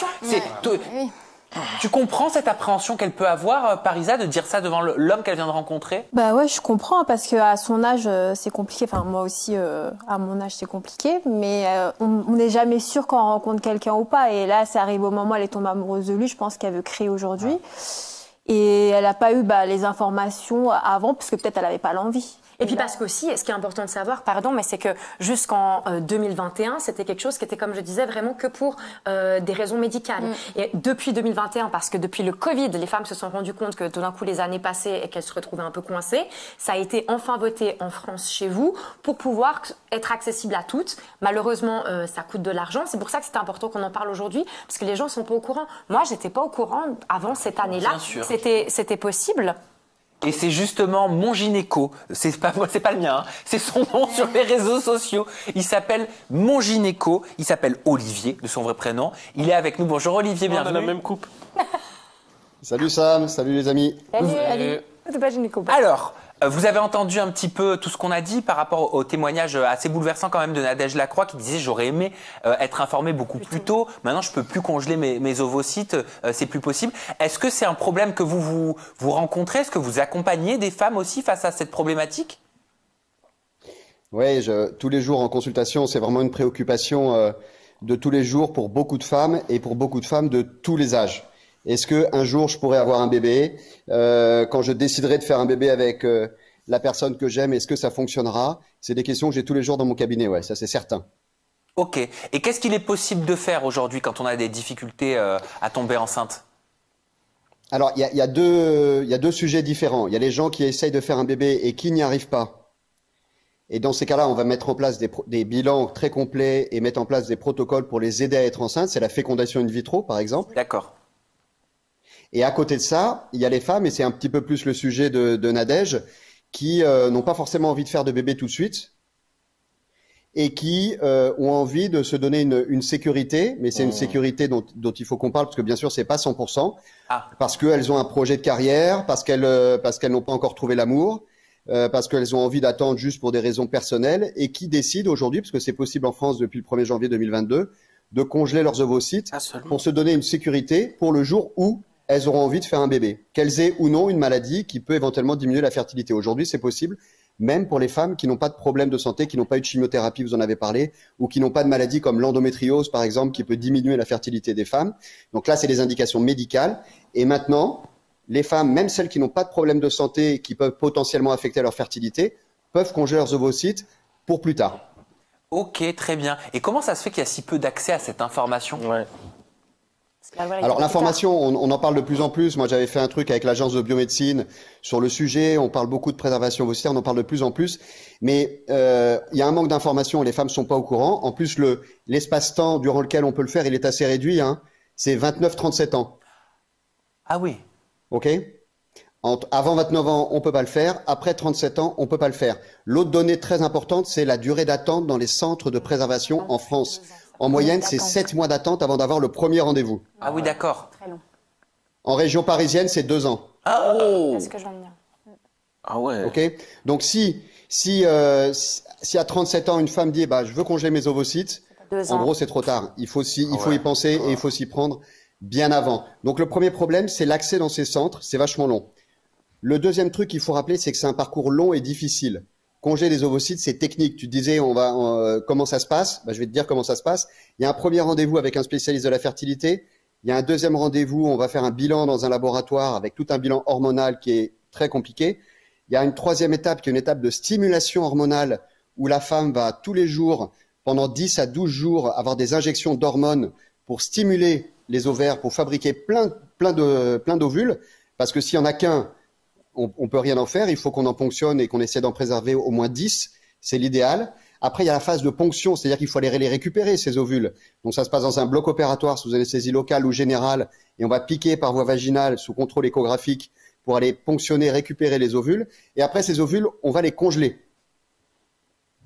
Et on les garde en stock jusqu'au jour où la femme va vouloir les utiliser, et il faut les utiliser avant 43 ans. Le chat demande si c'est payant, j'imagine que oui.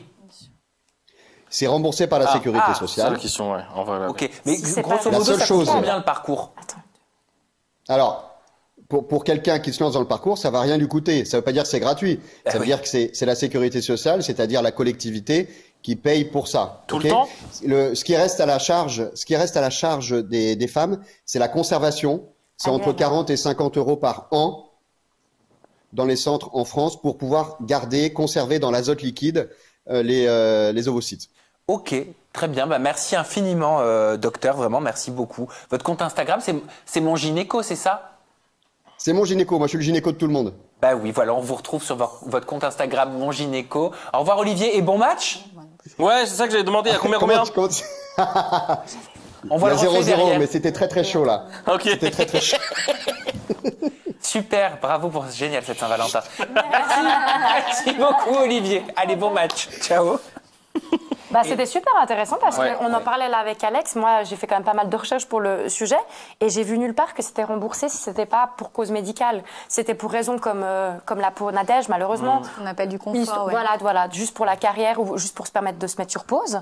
Je savais pas que c'était remboursé. Et vous voyez, c'est ça que moi que j'aime sur Aja. On apprend beaucoup de choses. On part d'un extrait vidéo, t'as vu Parisa, Nadège. Bon, ok, elle lâche prise, elle pleure, elle nous explique que son plus grand regret, c'est de pas avoir su plus tôt qu'elle pouvait congeler ses ovocytes. Bim, on en parle au travers d'un mood de la semaine. Bam, on a un gynéco tout de suite qui vient, qui nous parle, qui nous informe, qui nous donne des informations qui sont importantes, qui sont nécessaires.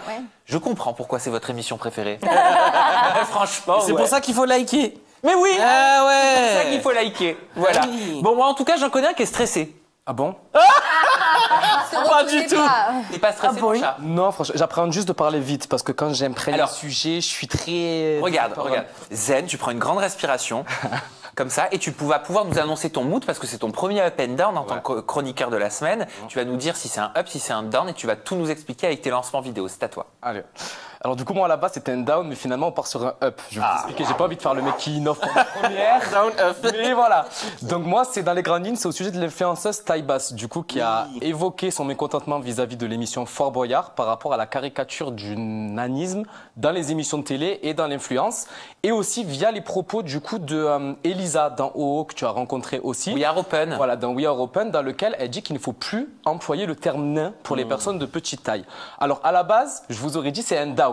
Parce que j'ai l'impression qu'on n'a plus l'opportunité en France de s'exprimer comme on en a envie sans que ça fasse l'objet d'une polémique ou d'une sauce. C'est-à-dire je vais parler de mon cas personnel. Lorsque j'ai dit que j'aimais les Tismé, les Renoir, enfin, je me suis pris plein la gueule. J'ai pas dijonné pendant des semaines par rapport à ça. Et j'ai l'impression que quand on fait un lien à un caractère physique, on va se manger une sauce ou une polémique. Et pour moi, le mot nain n'était absolument pas péjoratif. Et je trouvais que c'était un petit peu abusé de dire qu'on ne pouvait pas concevoir, voilà, utiliser ce mot pour les décrire. Mais en me renseignant du coup sur le sujet, en prenant en compte les témoignages de Taille Basse du coup pour le coup qui s'appelle Douchka Voloric et de Elisa d'en haut, je me rends compte finalement qu'avec du recul et une maturité peut-être qu'on n'a pas vu qu'on n'est pas concerné, que ça peut être dérangeant. Donc pour le coup, je peux appuyer mes propos avec du coup l'influenceuse Taille Basse, rien que par rapport à son pseudo, on voit que elle fait vraiment de l'autodérision. Ouais, voilà, de l'autodérision. Ça veut dire que sa différence, elle en fait vraiment une force dans le sens où même dans ses vidéos, elle montre son quotidien constamment, elle répond aux mauvais commentaires avec beaucoup d'humour, il y a aucun problème. Et en fait, elle est allée sur un plateau du coup de La Belle Époque qui est présenté par Léa Salamé, dans lequel justement elle fait référence au fait, enfin, à Fort Boyard, au fait que c'est très caricatural et que ça peut vraiment poser problème. Du coup, je vous laisse regarder l'extrait pour le coup. Parce que le nanisme, c'est une différence qui fait rire avec l'image qu'on renvoie à la télévision, avec les programmes comme Fort Boyard, tout ça. Mais pourquoi ça vous embête? Lisez des personnes de petite taille qui peuvent pas parler, où on va zoomer sur leurs jambes, leur façon de courir. Lui, il est content de le faire. Moi, en fait, grâce ou à cause de ce programme, moi, mon surnom, c'est Passe-Partout. Ou dans tous les commentaires que j'ai, je me dis qu'on m'identifie à cette personne. Ça pourrait être... C'est pas drôle. Non, c'est pas pour ça qu'on j'étais en train de dire, pardon Enzo, j'étais en train de dire, on fait pas le dernier pop-up au vu de l'heure, on le fera la semaine prochaine. Et vite, on m'a fait 3 à 2, j'ai fait comme ça fait rire Zatis. Ok, pardon, autant pour moi. Non, pour le coup, ces propos, je trouve qu'ils sont hyper intéressants parce que nous, en tant que téléspectateurs qui ne sommes pas concernés du coup par le nanisme, on voit pas les choses de la même manière. Mais c'est vrai que quand on regarde une émission comme Fort Boyard, qui est quand même relativement mystique, tu sais, très, très fantastique avec un père Fouras en Merlin l'Enchanteur, une Blanche qui a de la magie et surtout focus sur 2 personnes de petite taille qui courent de partout sans avoir le monopole de la parole. C'est ce qu'elle disait. Elle disait dans Fort Boyard, j'ai l'impression qu'ils mettent la caméra sur les petites gens pour les montrer pour que le téléspectateur y rit. Ils les font même pas parler. Ben non, on les voit faire ça avec les clips et ils ont. C'est vrai. Comme si c'était des accessoires. Voilà, des objets, des accessoires. Des animaux de foire. Exactement. Des freak show. À l'époque, c'était dans les cirques. Il y avait des lancers de nains. Voilà. Dans les cirques, c'est ouf. Prenons l'exemple concret aussi. Bon, ça n'a rien à voir, mais dans cette émission, il y avait Boule à l'époque, du coup, qui était décédé, mais qui était relativement robé. Mais c'est dénigrant en réalité. Et là, du coup, pour l'image des personnes de petite taille, c'est pas enjolivant. Donc, pour le coup, en plus, elle, comme je disais, elle est pas là pour aller à l'encontre parce qu'elle rejette même pas son nanisme, elle, pour le coup. Et Elisa nous a appuyé ses propos. Donc, une émission dans laquelle tu as interagi. Je vous laisse regarder. Cette naine. Ça veut dire quoi? Ça veut dire je reste avec la naine, T'estimes que c'est pas une femme à la hauteur pour Jason? Non, rien à voir. J'ai dit ça sur le coup de l'énervement. Je voudrais juste que tu n'emploies plus jamais ce terme, genre, vraiment. Tu peux nous éduquer? Oui, pas de souci, je m'en excuse si ça t'a blessé. Alors, le mot naine est très mal perçu pour les personnes comme moi et même pour d'autres personnes, parce que c'est un terme qui était très employé pour tout ce qui était fantastique, nain de jardin, lancer de nain. En fait, c'est un peu tout ce qu'englobait la rigolade dans les cirques, dans le milieu un peu fantastique, animé, etc. Et en fait, nous ne sommes pas des jouets, ni des objets, ni des extraterrestres. Nous sommes petits, personnes de petite taille, et nous ne sommes pas des nains, en fait. Ça, c'est la télé-réalité en direct. Exactement. Open, donc, franchement, avant de voir ce témoignage, c'est pour ça que j'aurais dit que ça aurait pu être un down pour moi, parce que j'ai l'impression qu'on abuse toujours de notre façon de parler. Mais en réalité, elle nous a éduqués sur le sujet, parce que moi, j'étais pas du tout instruit là-dessus. En fait, à partir du moment où on n'est pas concerné, il faut prendre en considération la perception des personnes qui le sont, pour le coup. Je pense qu'après, dire qu'une personne qui est de petite taille est naine, tout dépend de l'intention, très honnêtement. Ça veut dire que demain, Elisa, j'aurais pas eu de scrupules avant qu'elle me dise tout ça, hein, de dire tu es une naine ou quoi, parce que j'aurais pas vu vraiment de mal intention. altercation. Je pense que là, en plus, c'était une altercation entre Jason et son ex et c'était vraiment pour dénigrer. C'était un peu un terme réducteur là pour le coup. Mais je trouve que le fait qu'elle nous instruit là-dessus, en tout cas, c'était à apprendre. En fait, c'est comme tu disais, tout dépend de l'intention. L'intention. C'est pas forcément le mot. Ouais. C'est-à-dire que tu peux peut-être dire ah tu es nain, ah tu es naine, ou alors tu peux avoir une personne qui va le dire avec d'autres termes, genre petite taille, tu vois. Mais le fait de le dire avec les mots qui ne sont pas nain, naine, mais avec une intention qui est mauvaise, ça rend pas le truc plus beau. Tu peux aussi dire une personne qui est de petite tête avec une intonation condescendante. Et du coup, pour le coup, c'est pas valorisant non plus. Mais le chat ne comprend pas. Parce que nain vient de nanisme. Oui, mais et ils ne comprennent pas que ce soit un mot qui peut être perçu péjorativement. Comme toi, tu disais qu'au départ, tu aurais pu faire un down. Aujourd'hui, ça a été caricaturé, du moins en France, par le biais des émissions, de ce qui se passe dans l'influence et de comment on l'utilise parfois en tant qu'insulte. Ça a été trop mal caricaturé. On va se poser la question. Est-ce que vous trouvez que Fort Boyard caricature les personnes de petite taille?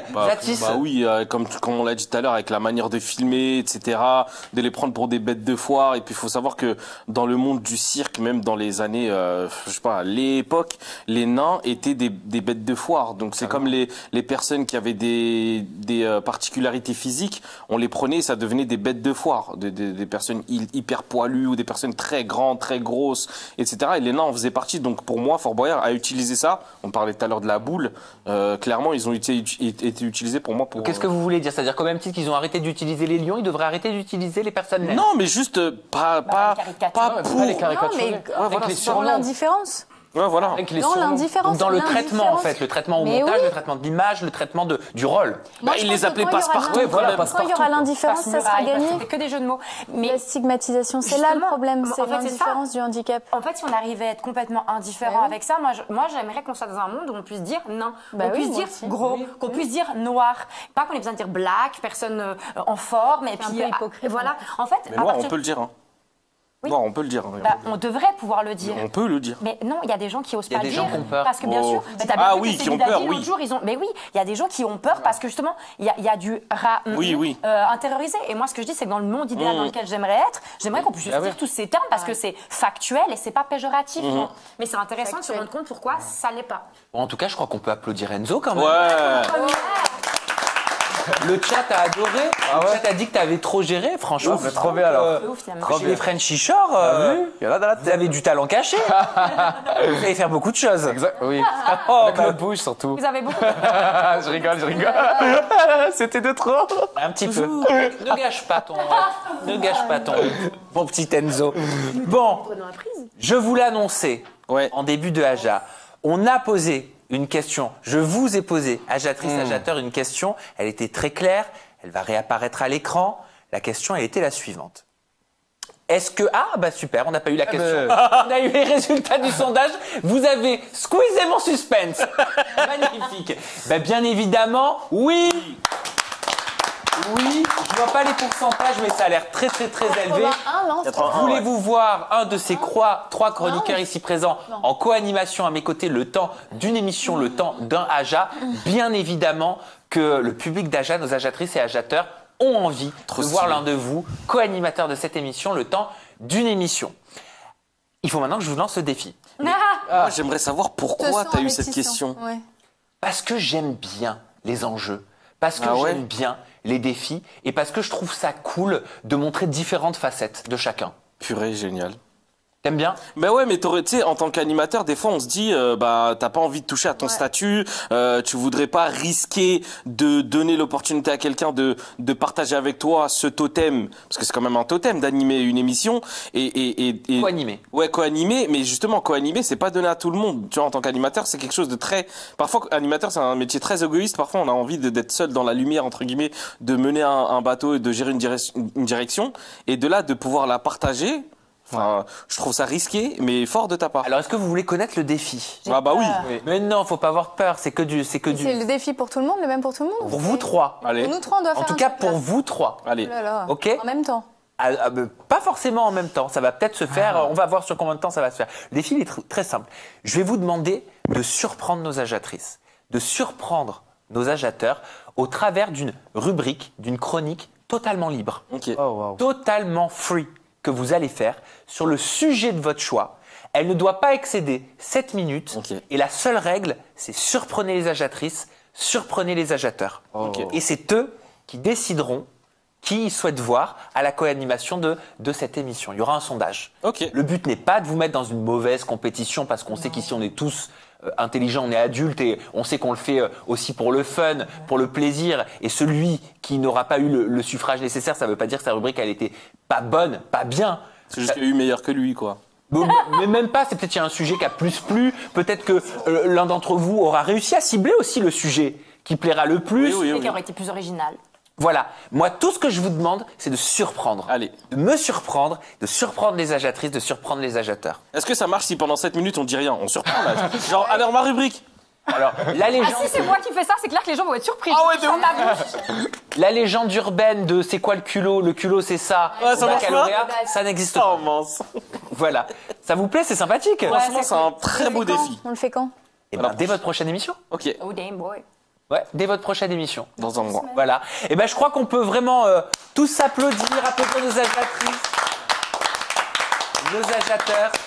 On fait un gros bisou à Katharina, qui était modératrice. Un gros bisou de soutien, d'amour à Katharina. C'est hyper important. Voilà, elle le prendra certainement avec beaucoup d'amour, de plaisir et de bienveillance. Et j'espère que ça lui fera du bien. Merci à vous, agiatrices, agiateurs.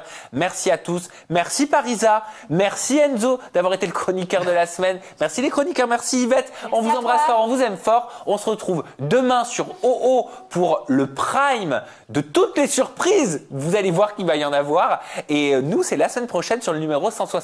Prenez soin de vous. Bye bye. Facile, hein? Bonjour. Salut Kylian. Ça va? Ça va toi? Bonne Saint-Valentin. T'es une amoureuse toi? Ouais. Bien. Hein? Pas facile, hein? Bonjour. Salut Kylian. Ça va? Ça va toi? Bonne Saint-Valentin. T'es une amoureuse toi? Ouais. Bien.